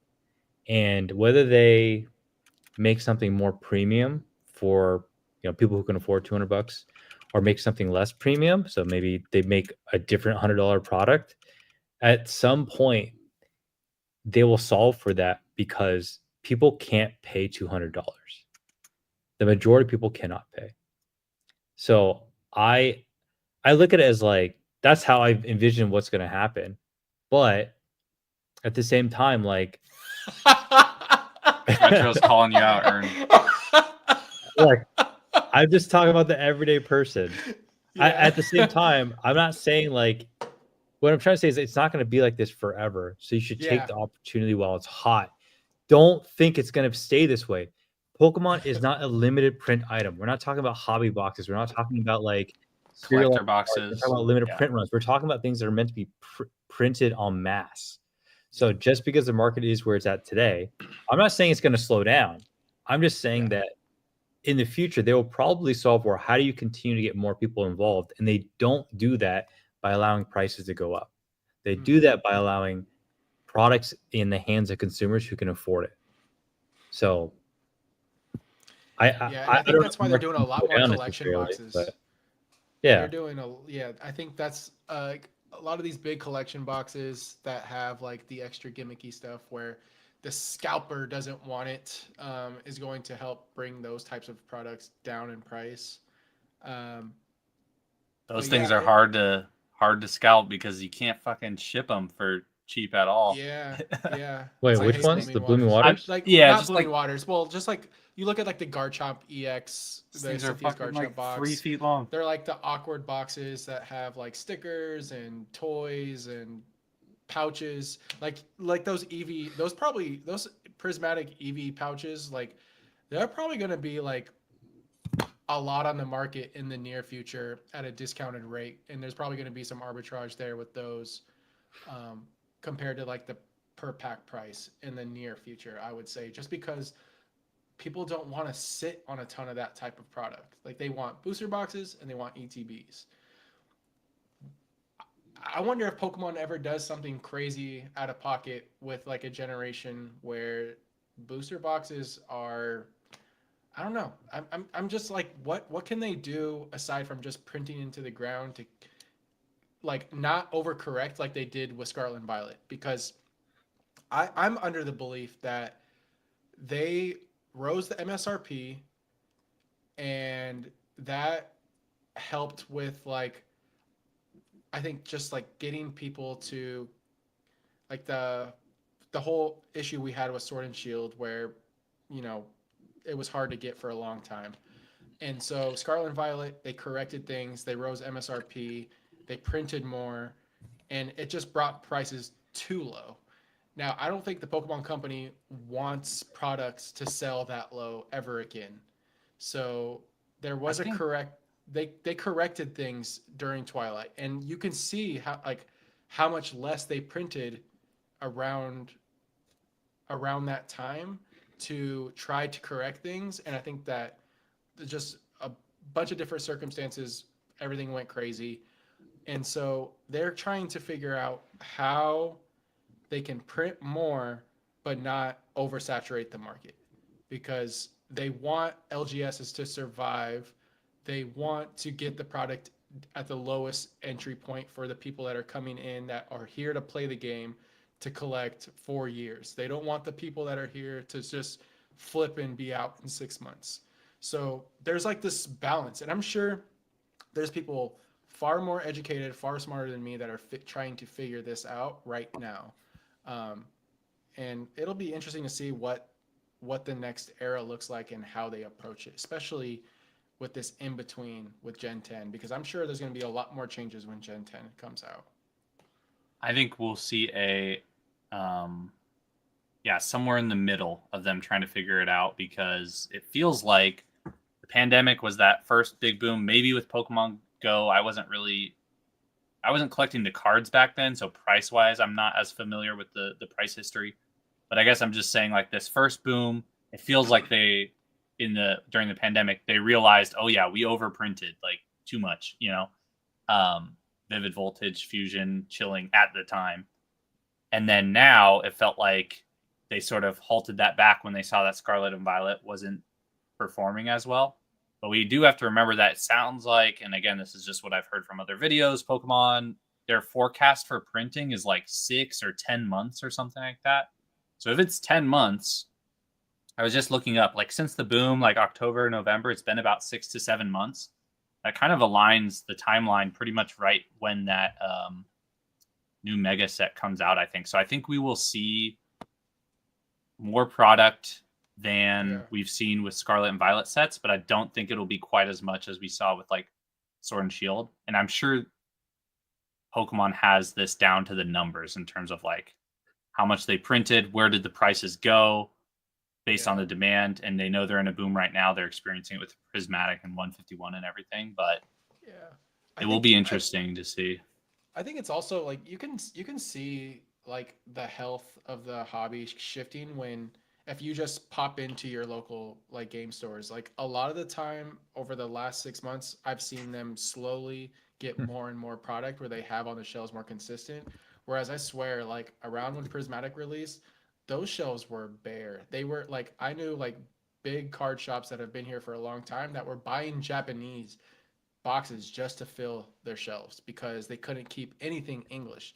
Now I still see Destin cases sitting at these on the shelves, like cases of booster boxes. So like that to me is also like a sign of healthier times to come. Um, and prices slowly just correcting to where, you know, they should be. Um, Yeah, if English is sitting on the shelves at current prices, that's probably a pretty good sign that things Yeah. have sort of reached their local top, I guess, in that regard. Yeah, I think Destin is like the rocket set was like such like I made the joke that it's like alpha and omega at the beginning and the end because like no, I really do because like it was the beginning of like when we only knew it as like the rocket set. Like it was like everyone on YouTube was just So yapping hyped. like such a hyped set. Like everyone's was picturing the picture perfect set. Like, and I really see it as like the set that a lot of people ended up not liking as much as they were hoping, and that's great for me because I love the set. I believe in the set. I'm not a buyer at these current prices, but I'm definitely keeping a close eye on that set over the next year or two. Um, but it was like a point once it came out, things just I feel like a lot of the emotion kind of shifted a bit for that set. Well, why And do you think that is? Um, you know how you read a book and No, I don't read you books. Oh, I'm sure you've read a book, Ern. I don't think I've ever read a book he all was the way through. forced to read a book. in You've school. probably Except for, you're telling me yeah. you never read a Harry Potter book like as a kid? I have not read a Harry Potter book all the way through. I was Wow, not a reader you are growing up. built different. I've read Anyways, Nintendo Power.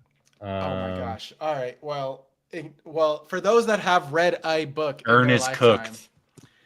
um, you read the book and you picture it a certain way in your mind as you're reading it, the characters, the story, whatever.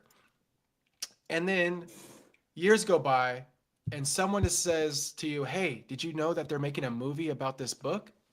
You get super pumped. You're like, "Oh my gosh, I can't wait." And then you go and see it and you're severely disappointed because it wasn't the book that you read. It was someone else's interpretation of the book that they read. And Destined is that set.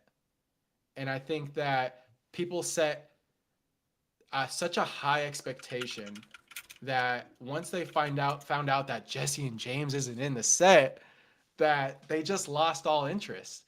And I I I I am so over that. Like people expect too much out of Pokemon. It's ridiculous. I laugh at it all the time. I look at like the from like a boomer Pokemon standpoint, it has it hits on everything. It hits on the trainer Pokemon. It hits on the nostalgia of like Team Rocket's whatever. You have Moltres, Nidoking, Crobat. All of them are playing on the original Rocket and Gym sets, even Neo set with the Dark Crobat. Like it to me, it's like a fantastic set. But to those that set such a high expectation, they lost all interest in it, and they're already moving on to Black and White before it's here. And I think Black and White's not going to be as crazy as people expect it to be, and it's just this constant cycle. Um, but I think that Rocket, for some reason, was like this catalyst of a set for 2025, and um, I think it was a good thing that people were slightly disappointed with it, in my opinion. I think people have lost their goddamn minds with Destin. Yeah. It is a phenomenal set card wise. Maybe it's not the vintage vibe they were looking for, but if we're talking like IRs, SIRs, people are out of their minds, in my opinion. But Yeah. I honestly think a lot of this is like investment crowd realizing that the thing that was so hyped out of the gate didn't go up. Like, it is a great set and it's selling well. Objectively, right? Yeah. Like the numbers The numbers back exactly. that it's selling well. It's the people that aren't happy are these knuckleheads, respectfully, knuckleheads who think that like everything has to go up after release. It is objectively selling well. Like, what are we talking about? Yeah. So like I don't know. I think people, you know what it is? It's like this YouTube audience and these Discord Yeah. groups that like It's brain numbing. it's mind numbing, man. Yeah, no, like dude, I can't find a better word, but it's a bunch of smooth brains. Like that's nicer than knuckleheads. Like I can't find a nicer word for it, to be honest. Like Smooth brain. smooth my brains. brain Is gets that wait? smoother the brain, because like the idea of Because like, babies' brains are smooth because they don't know much. well, yes, but I think that the Okay. idea is that a more sophisticated person has a more wrinkly, large, lumpy brain. I don't know. It's a joke that I heard that I've been using from time to time. But yeah, no, like it's also, isn't Destiny like one of the most expensive booster boxes that ever come out at release? Like ever? I think it is. And it's maintained it What without is it right now? actually. It's think it's like 250, 230 or- 245, 250 on TCG Player. Average daily sold over the last month, 105. So I would assume about twice as much between that and It's a eBay. little bit over surging. There's way The more of fact it that out there Drew- right It now. didn't go up though, so it's trash. That's People are out of their minds, bro. They don't know what they're talking about. people are out of their minds, man. It's like, what's gonna get you excited? I don't get it. Yeah, no, I'm with you. But we got black and white, so they've moved on. And black and white, I could not tell you more than 5 Pokemon in Thank that you. genre. Thank you. And one of them is Trubbish. And how I know that is because I pulled that card when I opened up the Trubbish. Apple Storm, and I was like, how is this a Pokemon? Yeah, I can name 5, Yeah. and 2 of them are Zekrom and Reshiram. Like that's Oh, that's It's cheating. tough. They're on the covers. yeah, exactly. Yeah, I don't know. The sentiment is not reflective of the hobby at all. But I And think you it learn that when you shows. stop playing this modern game. Yeah. I mean, I sold a bunch Huh. of prismatic Pokemon Center ETBs for a bunch of gradable vintage stuff. I'd rather play that game than sit on prismatic ETBs, knowing that I have a shot at buying more.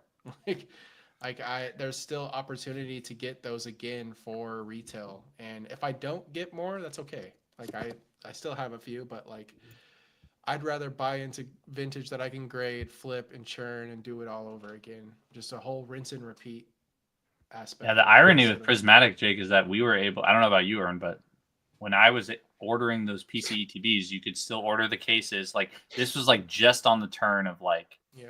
it getting really out of hand, but I felt like for how much people were hyping it up, you could still buy like a full case on Pokemon Center for at least a little bit. So Yeah. I know someone that kept ordering them all day that day. Even after he couldn't get cases, he kept ordering all day. And the man printed. yeah, it's nuts. PC ETBs are only 105 regular ones. Oh, Yeah. It's a good price. It's because My of opinion. Costco. I think Costco drove them Costco? down to almost $90 if I remember correctly, but they already bounced back a little bit. Zach, think it's- you know how many packs of Prismatic I opened up? How many? Oh God. 600, more than 600. What's your best pull? I got the Umbreon in a demigod Nice. pack Ooh. alongside Roaring Moon, and then the iron thing that looks like a top that's spinning with punching gloves. I don't know the name of it. Oh, Iron Hands. Those Is are Iron good Hands? ones. I think so. Yeah, I pulled that, and then I pulled the Sylveon. So that one, they both 9'd, but I sold the 9 right. I expressed it, got a 9. I sold it for like 2K. So I got That's crazy. Yeah, I lucky. pulled the Umbreon out of, I think I opened maybe 10 or 11 packs, and I got the Umbreon that opening weekend. Expressed it and 9'd. And I think I got it. Like, it was, I couldn't even beat people to eBay. Like there was already 10 on eBay by the time I put it up there. So I think it sold for like 1,600 or 1,570 or something. So what am I gonna Yeah, do? I don't think I'll ever rip opened that set 0 again. packs. 0. You're lucky. Oh It's not a fun wow, time. you haven't Yeah, even I don't experienced it, Oh, didn't I'm even- glad. I'm so glad I didn't. dude. I have to rip. It's a bad habit. I But not the love newest watching stuff people anymore. rip. 600 feels yeah. excessive, but I'm happy. I think for it was you. excessive at like 300, and then the next 300 was obsessive OCD. I mean, you have a card in the Problems. set that's like $1,800. It's like it's you're waiting for that Willy Wonka golden ticket at that point. Yeah. Well, that's what I was trying to do. I was trying to get a god pack, and it didn't work out. I did think make got a money diamond, though, so Yeah, exactly. You did make money. Yeah. I mean, can't. Yeah, that's know. crazy. yeah. Okay, let's see what else we got. Oh, I thought this was an interesting point. I think Retro is still in the chat. So I caught up on his stream with Josh and Nostalgianomics, I think. But something I thought was interesting was he pretty much mentioned that, and I'm going to skew this point up, Retro, so I apologize. But he essentially was saying that the vintage boom, like contrary to what a lot of people think, where it's like, oh, vintage is safe all the time. It felt like the vintage boom was actually driven by modern in the sense that, and they were sort of talking about like the topic that vintage is, a safer investment than modern, which in some ways it is, in some ways it isn't. But he sort of made the comparison where he's like, the modern Rocket set comes out or gets teased, all the old Rocket cards move. New megas start coming out. All the megas start to move. Black and white cards come out. No one cared about the black and white full arts 6 months ago. They were $400 or $500 in a PSA 10. Now they're like $3,000 or something, like some crazy multiplier. Yeah. And I just thought that was a interesting point because I did agree where it's like, if you were genuinely interested in those eras or thinking they were undervalued or sleepers, you would have been buying them. Yeah, it's So 2 years ago. Yeah. I remember the Zard from Team Rocket at First Ed 9 was going for like $550. Yeah, I sold mine. I held it for like 2 or 3 years. And I was so pissed. And I got out of vintage because I was like, dude, vintage sucks. It's double. Nobody wants this junk. It only really booms when modern takes off, and it's after it's and people were calling it, like I remember like James Z&G, he was like, is it this one, like we were in full like ultra modern boom, and he was like, vintage will be next, and sure enough it was. It's not surprising to me at all, because I do think that they are tied to each other to some degree.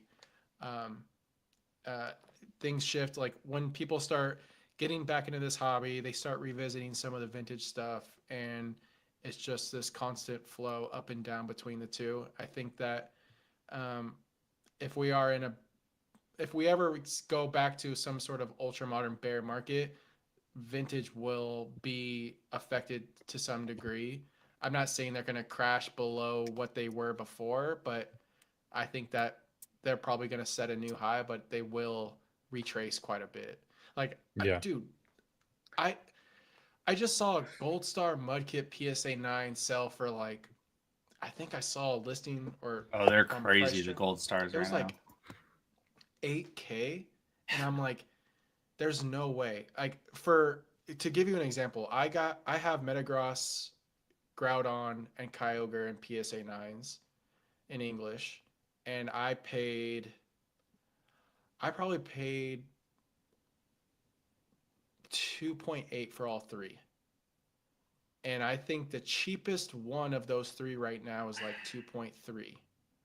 And Metagross is like it's like 5.4K right now. Yeah, I saw that.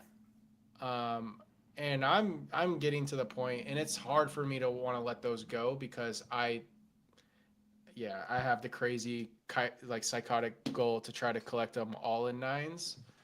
I have like 13 or 12 of them right now. but I don't have Rayquaza. I don't have Umbreon. I don't have Pikachu. Like they've all gone to the moon, and I don't see those. Like I understand that there's some of the rare cards, but I still don't agree with their current prices. 8K for Mudkip is absurd. Like that's for a 9.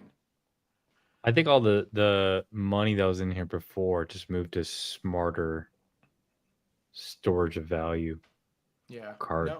Yeah. Like no, that's a I- natural progression, right? Like you Yeah. buy what you know, which is what you learn about, latest and greatest. And like I did buy a decent amount of vintage when I first got back in during COVID, but it was after the initial spike. And so a lot of the stuff laid flat. Like I had a first set rocket PSA 9 Blastoise, Dark Blastoise, Mm-hmm. the Zard. The goat. I had the Neo Dogs in first edition in a 9. I had the Ho-Oh in a 9. I basically picked like as many of the vintage 9s as I could get, and they were just flat for 2 or 3 years after.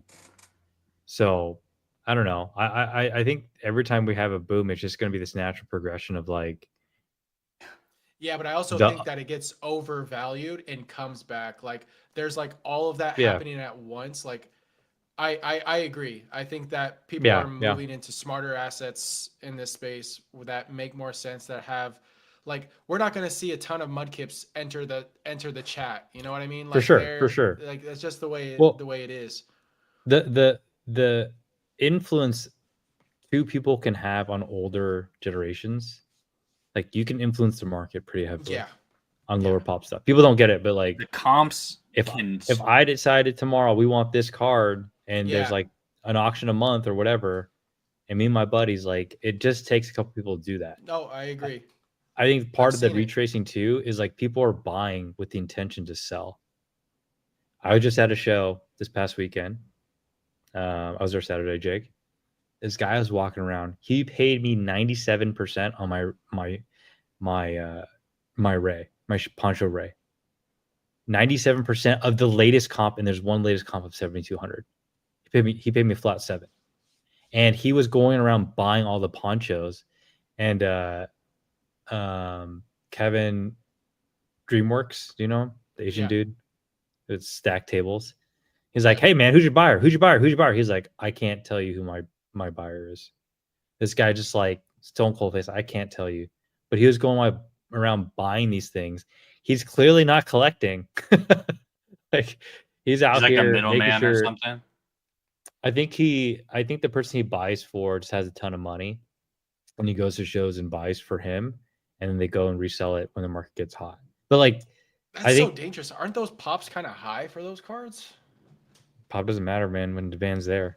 But I think like Yeah. that demand is part resellers, part organic, and the retracing comes in when the buyers are like, "Hey, I can't pay 10K for this card," But and then it's isn't that a problem? it's in like a own race too, to the though, it's a Ernie? race to the bottom. I mean, Yeah. it's the next price down, and so If yeah, these I are think just I think they'll vendor to retrace, vendor, but if it's vendor to vendor all day long, where guy's does not a that? vendor at our Yeah, show at but least. no, I know, but he's buying for someone that's trying to flip it back in. It's just this constant like, how can I buy this at near to market and sell it for 110%? Like that's such a dangerous game over and over. And those people, I don't imagine them being here long term if that's what they're like. The margin seems small at that point. Like you're taking on so much risk at that much. I don't know. I have a different.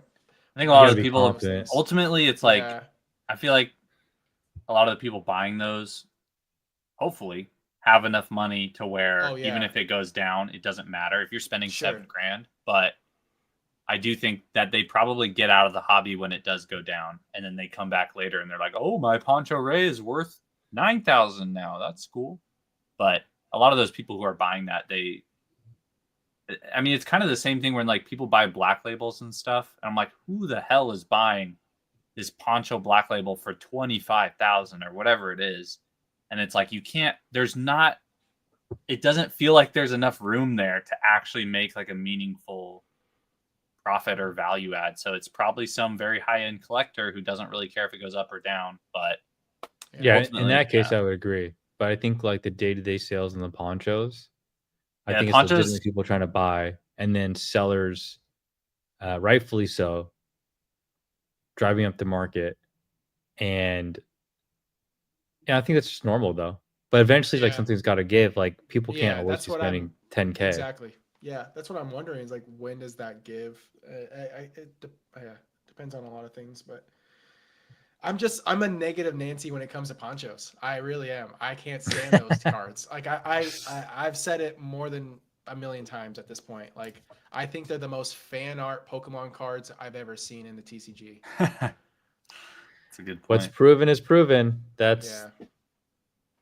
don't I'll fight die it. on that. I'll die on that cross. Like I just I can't get behind them. Like, there's so much more.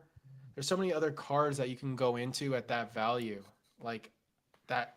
I don't know. Just have more history, I guess. Yeah.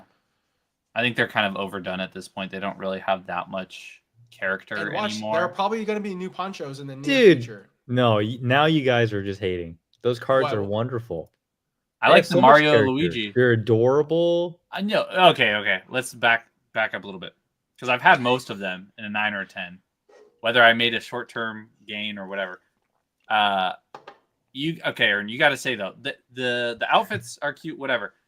They're like the same. It's the same face on like all of them, except for like the reason I liked the Mega You guys Guard or X was because he's like doing that, but all the rest of them are like same thing. You're projecting what you don't like about the people onto these. This one's 7,000. Okay, this one's 3,000. They all look the exact same, except for the Mario, Luigi, and I think they're so good that you have to find something to not like about them, and I think that's what you're saying. Retro, I'm not slandering Saito. I'm just saying. If I was new to the hobby, I thought they would have been Etsy prototype proxies. I swear. Well, to be fair, I was in Japan multiple times. One time during the Mario collaboration back in 2016. Yeah, you don't like them just because of the people that have them. They're wonderful looking cards. But I was around in Japan when the Mario collaboration was happening, and that shit was everywhere. Like literally everywhere. I wasn't in the cards back then, but I went there on vacation with my wife, and we settled with Pokemon Center plushies because we like to collect that stuff. But that collaboration, those boxes, all the stuff was literally everywhere. So I don't know, but you're crazy. They look good.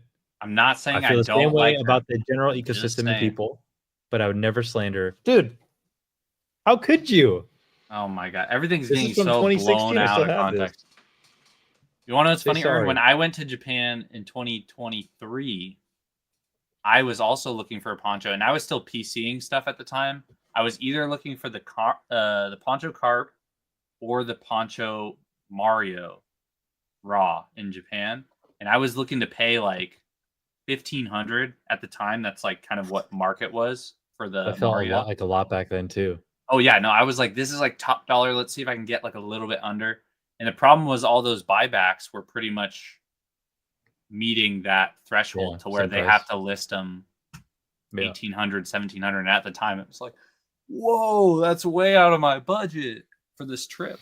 But now that's the reason why I didn't buy ponchos back then during COVID. Is like that 4-figure number was way too high to like stomach, and nowadays it's like 1,500. Yeah, why not? Let's buy 2 Final Fantasy collector boxes while we're at it. I don't follow Magic the Gathering, but those do seem interesting. I don't know much about the whole collector box. The sad thing here is I had never played any Final Fantasy. Same here. I've never played Final Fantasy. And I'm making out like a bandit on buying those. Which is like, I know. I've never. I have two MTG sets. I have one sealed inner case of Tarkir Dragonstorm, which I got pretty cheap, and then one Final Fantasy. But I know I had them. I got them at $250 a piece. I think I paid $1,500 for 6, but they got up to like $380 or $390, and then I'm like, no, they'll go higher. Yeah, now you got to squat them forever. Dang it! What can I tell you about this collaboration? Never get printed. Do they never get printed again? Is it just like a one? I think they used to. Ern might know more than I do, but I think the understanding is that they're not going to print it again. But I think You for never Final know. Fantasy right now, it's just getting really hectic because the Golden Chocobo sold privately for like 35 or 40,000. I heard him Yeah. say something about And so that. now they were already, Ern said he bought one at 800. They were already like naturally reaching those steps. And then it's like you have a big sale like that and everyone starts chasing again and they're limited. And I saw Rudy's video where he was like, yeah, I think probably in the next 30 days, this is a couple days ago, I think next 30 days they'll reach be over 1,200. 1,000. Well, he was Yeah. like They reached over 800. 1,000 within a week. Yeah, he was like 800 is a good price right now, and I'm like, that's insane to hear. And then it's like, yeah, I bought a case, by the way. I didn't buy one. How many come in a case? 6. But so I bought a case on Ern what is day the is today? biggest DJ Thursday. here. I bought a case on Sunday night for $4,900. That case is now worth $6,100. Yeah, that pisses me off. And I was gonna open it, and now I'm just like, well, Wait, what is this? Krispy Kreme Pokemon Cloud? Is that real? Is that the Team Rocket Boss coffee thing, or is that different? No, that's got to be something different. So before we talk about donuts and stuff, the collaboration, just like take your favorite IP. I don't know what it is, right? But they did the work to make the cards like be real great artworks, the right characters. I mean, not all the right characters. Just everything about the collaboration is like fantastic. I don't know. I don't play. I haven't played Magic since I was like 10. Oh, I still know. I thought we were play, talking but, about like, the I don't play donuts. I Magic. was like, No, Oh. I'm No, looking yeah. at these things right now. I'm like, this is the collaboration we've been waiting for. And there's the Chocobo. What is that? Is that the bird? Okay, God, Jake. Okay, so Keep it simple. in every Final Fantasy game, right? Yeah. Ever. Well, yeah, ever. There's like there's certain types of creatures. They're like iconic. It's like, oh, it's like a dog. Like it's in every game, right? The Chocobo is a bird. It's like a chicken that you ride. It's a giant chicken that you ride. The giant chicken duck that you ride. And so it's very iconic in every game. The gold serialized one, so there's only 77. Yeah. Why come in the 77? collector booster box, and there's been recent sales of like 35, 50K, whatever for that card.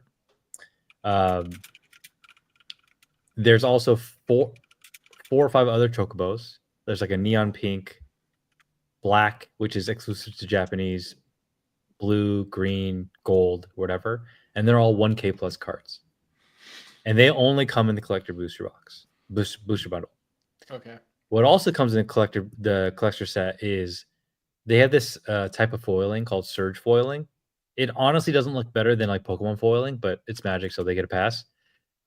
It's like the elevated foil style of the same cards you can get in the regular set. So I actually have one right here. This card's like a $600 card now. So We don't care. I'm kidding. Dude, Is that? eat it. Oh, okay. Is that kidding, I'm Cloud? This is kidding. Cloud. I'm gonna Yeah. grade it because it looks immaculate. But that style is only in the collector boosters. Okay. Yeah, so they And think of it like yeah. they have alt arts that you can only pull from the collector boosters, and it's the same with the serialized cards. So there's other sets that Yeah. have multiple serialized cards. This one just so happened to have one. How's Magic quality overall? PSA 8s Yeah, it's Oh. bad. out of the pack. The It is backs very are hard to tough. find a Magic card worth Good grading. luck, Ern. I mean, I'm only grading this because the collaboration is so big, but people Yeah. typically don't make like they will.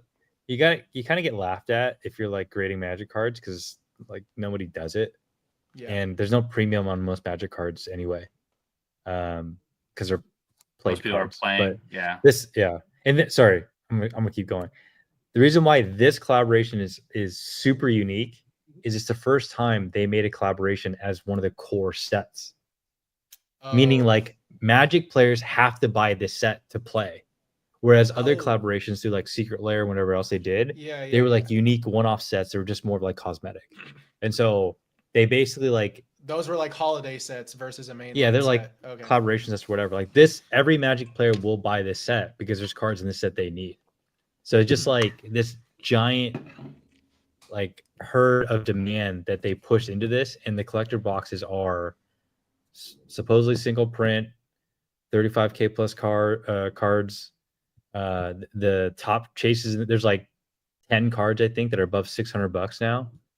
So Jesus. it's and that's why I bought a case of 6. Yeah, Lord of the Rings I'm was sure similar. and you're not ripping that, right? You're just keeping that. I was gonna rip it up until yesterday. Yeah, do not rip Dude, that. Based off what? No, don't you dare. I feel like more should have Based been off- pulled at this point. Based off, yeah, that was what Rudy had mentioned. He thinks Yeah, that he said that. they're kind well, of like I'm about to slow live it dripping up them. right here and make sure I do. So Load it up. Yep. I would sit on those. I was gonna say it feels very similar to what was going on with Lord of the Rings at this point. But 35,000, those private sales? They're probably trades. Like, let's be real, they're not. It's not. there was an eBay. eBay sale. I think there was. I Yeah, remember. after For separate. 30. I mean, there's These Magic people there's are whales, 77 bro. of these cards, and Oh the my collector gosh, booster this box is is already pushing sports. 1,000. Yeah, that's crazy. This has never I don't happened like for those Magic numbers, yeah. this fast. Yeah.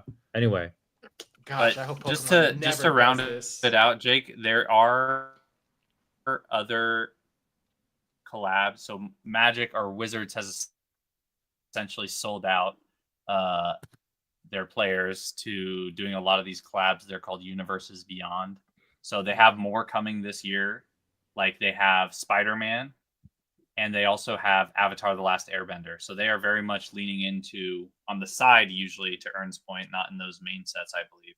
They're leaning into these big collabs that essentially draw in a lot of Final Fantasy fans who will now buy the product and maybe then interface with other parts of the brand and buy. The problem is that what I've heard from what's his name? All right, go ahead. No, I was just thinking. I feel like that just like loses brand identity, like so rapidly. It reminds me a lot of what MetaZoo did towards the end. Yeah, of I think their first. That was a lot of people's complaint. Yeah, that's interesting though. I mean, I got excited when I heard about the Fallout collab, but I didn't buy any of it, and I heard that's still it's doing pretty well. I think they're like $500 or $600 for those collector boxes, if I remember correctly. Might be more. Fallout. Let's look. I think they're 1,000. No. Yeah, 1,000. But that took a while A for lot it of to people's 1,000. Yeah. comments. Anyway, Like clubs like that are cool. I'm excited. But yeah, no. I mean, I'm sure like Final Fantasy is a huge IP. I imagine it's going to do well long term. But so wait, actually, the thing about Final transition. Fantasy is it's actually not as big as you think. It's just very curated, and it transcends multiple generations of people. yeah, Spider-Man is probably not going to perform as well, not because Spider-Man arguably is a bigger IP. It's just more so it's not specific.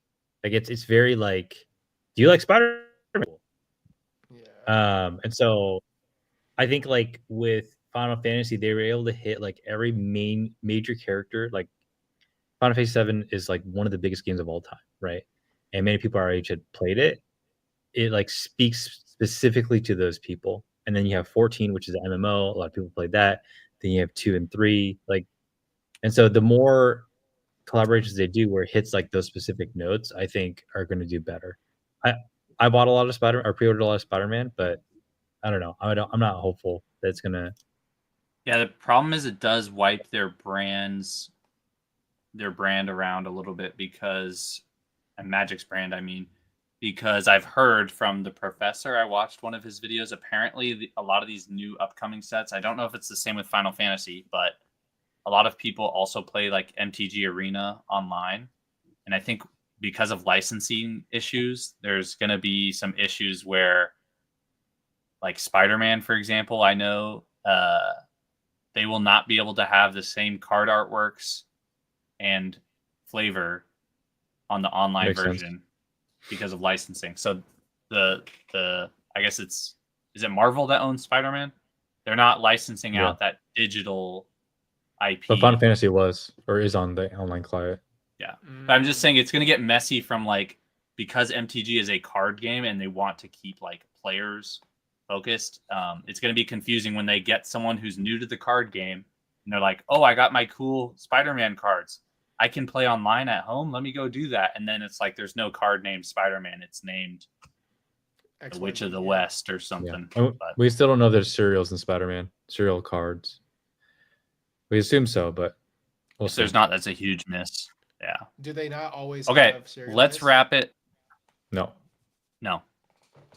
Most of them do now, but there's a couple stragglers that do not. I do just want to touch on this real quick. We kind of touched on black and white. This is the last thing I'll do, and then if there's any last minute questions, we can touch on them and then wrap up. But this was a good transition just based on what you brought up, Jake, which was private sales as comps. Let's bounce it back to Pokemon, but also in general, how we feel about that. Because, for example, with this Chocobo, there was a $35,000 private sale. I know this has been huge with XY recently, with like Phantom Forces. I've been wanting to make like those more market posts that I do where it's like recent sales, but I can't. There's no public comp, or at least at the time there wasn't for Phantom Forces. The closest comp was like 6 or 7K, and I was like, I'm not going to put a comp out there saying it's 11,000 just because it's a private sale. And so I did think that was an interesting point to talk about. But I'm assuming, Jake, you meant more so from like a standpoint where if I'm going to buy, I don't know, an ultra modern card isn't a good example, but just for the simplicity of the example, let's say there's a Moonbryon and there was a public sale for 3,500 in a PSA 10, but then you look on eBay and all the recent sales were 2,600 or 2,900 or something. That I'm assuming that's where you wanted. Yeah, I mean, or some vendors do that too in person. Yeah, no, people negotiating prices using private sales as like a data point is crazy. I think it's just, for me, it's just like, I think those types of sales should stay private and not be like, I don't know, they're thrown into like the social aspects of the hobby where people just take it as truth. And like, maybe I'm sure some of these private sales are legitimate and maybe a lot of them are, but just to, I don't know, it's not a safe way to, like, I think long term it's not data that's tracked. And I think that's just like a net negative for tracking the history of a card. If all of a sudden, and I'm sure that just, to me, it's just like when you're selling a card and you're like, hey, I just heard that this card sold for XYZ, but it's only going for this on eBay. I'm just like, what buyer sees that and just goes, oh, since it's a private sale, I think this is just where it's going to be and I can sell it for 10-15% more. And like, it's just this game of telephone that's just been kind of gross in the hobby as of late. And I'm like, there's certain like Instagram accounts that are constantly saying this card just sold privately for this. And I'm like, I'm not even playing in that ball game, but I'm just like, it's so, I think it's just a net negative for the hobby right now. Like, if you're going to sell something privately, keep it private. Like, there's no reason, unless like you see it as like, I don't know, people are using it in the wrong way and it's just getting out of hand. Yeah, I would say it's probably mostly vintage too, just because a lot of the modern stuff you have enough volume, but there's definitely, I don't know. I'm a believer if you have something that the market wants and no one else can replicate getting it, you can command whatever you want for it. Sure. Doesn't mean you're gonna get it, but like, I understand the justification, you know? Yeah. So, and not everything's gonna have a public comp anyway. Yeah. The older booster boxes, you know, you look at like some of the XY stuff where you couldn't pull some of the sales data up because it's been more than a year.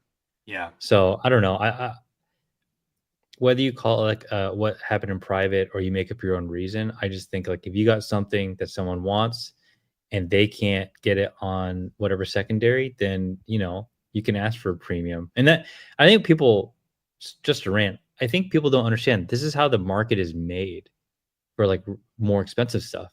Is someone is holding something that the market wants, there's not a lot of options, and that person commands a higher premium, a higher price point. And like, that's just how this stuff works, right? I think people are so used to like modern where there's so many sales points and like market's going to figure it out. When you get to stuff that doesn't sell all the time, it has drastic swings for a reason. So I don't know. Yeah, I don't think I'm speaking like no, I agree. I don't think I'm speaking to those types of items that are like extremely hard to price because there isn't a lot of pricing data on them. I'm talking about cards that are set cards that do see regular activity on the open market. Yeah. That all of a sudden hit like 200% more, or you know, just like 150% more than what it was selling for 2 weeks ago. You know what I mean? Like I get like I'm all about like selling something at the price point you feel comfortable selling it. I'm never gonna say to someone like, oh, you can only sell it at this because this is what it's going for. No, you can value it at whatever the hell you want to value it at. Is it gonna sell? That's a different question. But I think that it's just like it's like this false sense of I don't know, what's the words that I'm trying to look for? Um, and I guess it just comes down to some sort of like manipulation that I see in the hobby when it comes to cards that are seeing regular activity, but because they're sold privately, sets a new standard that seems artificial.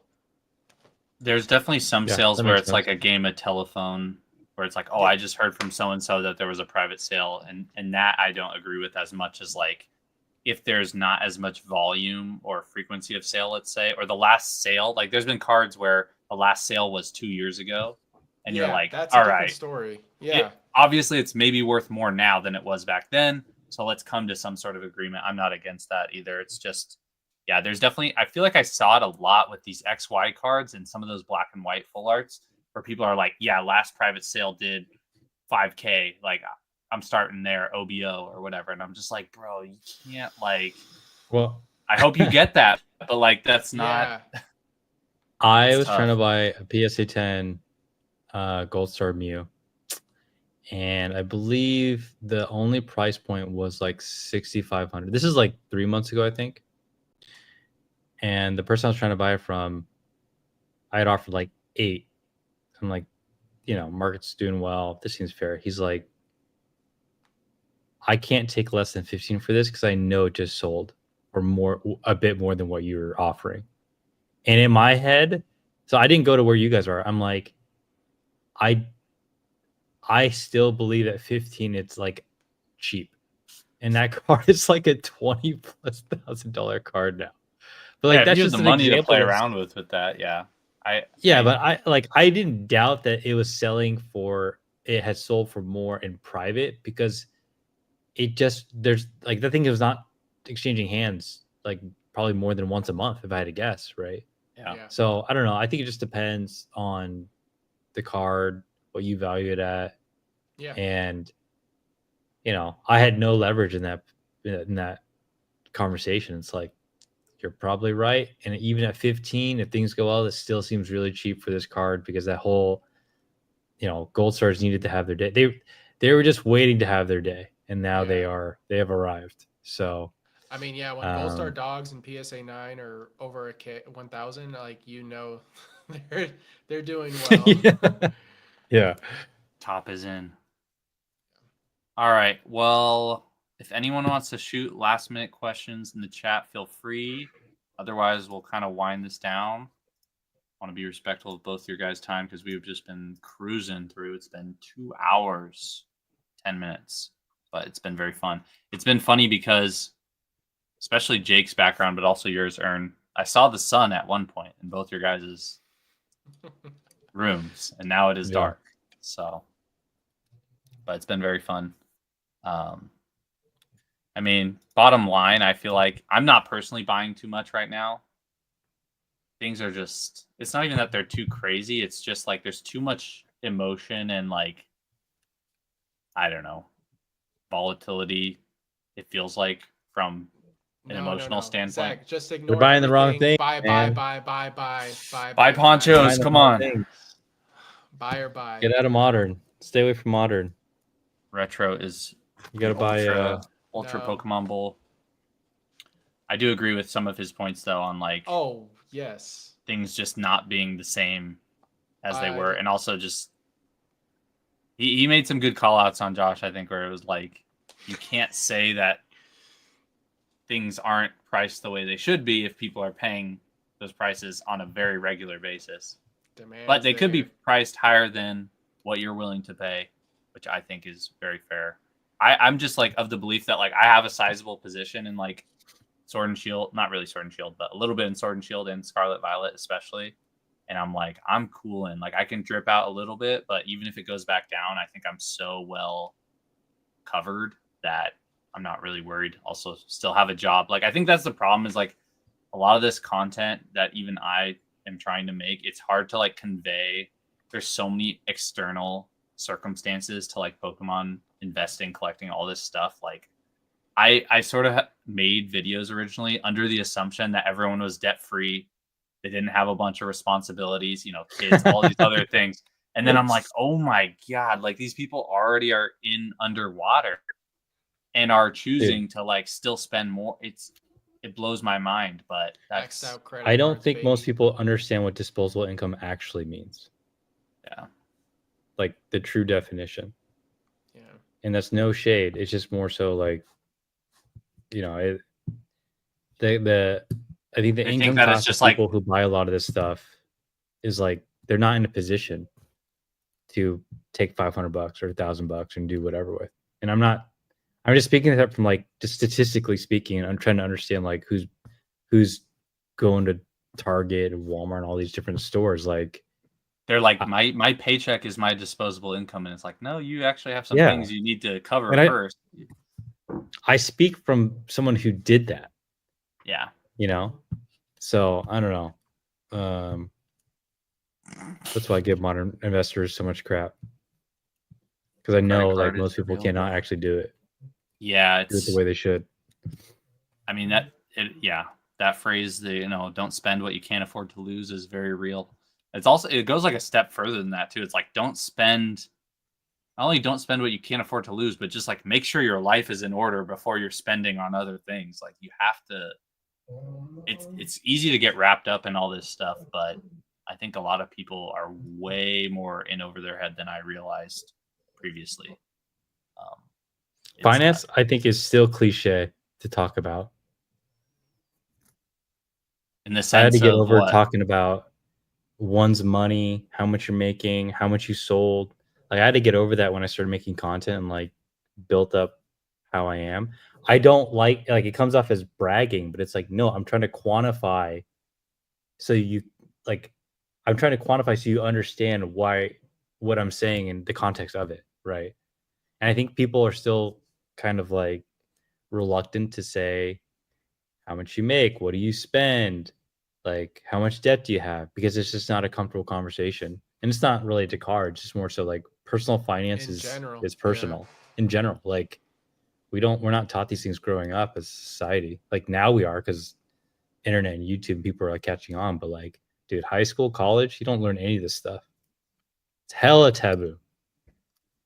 The amount of people, I said this before, the amount of people that have businesses in Pokemon right now that are not tracking their money is like insane to me. And I'm like, the IRS will come to your door willingly. Like, let's see what happens there. It's crazy. Yeah. Do you mean it's taboo, Ernie? Yeah, it's super taboo. Yeah. All right. I think we call it there. We're starting to talk about personal finance, and we cannot be doing that because this is a hobby where we need to. No, I'm kidding. We need to act irresponsibly and buy $800 collector boxes. Yeah, and be borderline ready to rip them. Yeah. No, God. Well, I have no regret on this. If I make this decision, I will not regret it. You know that, right? I already Chocobo.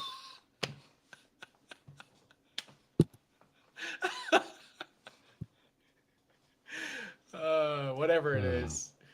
All right. Rabbit-chew. Everyone that's still here in the chat, be sure to go check out these two fine gentlemen in the description below. I will try to be back next week, hopefully. I think I will have I think I'm gonna have Retro on next week, and then the following week, Jake, I will have Jason. Yep. So sick. I'm looking forward to it. Koku Boo Boo. That's awesome. The Labubu that's Chocobo. So good. That would be a nightmare to see. A Poncho Uh, Lububu. Poncho Oh, Pikachu no, Lububu. that's Oh, the no. crossover ever.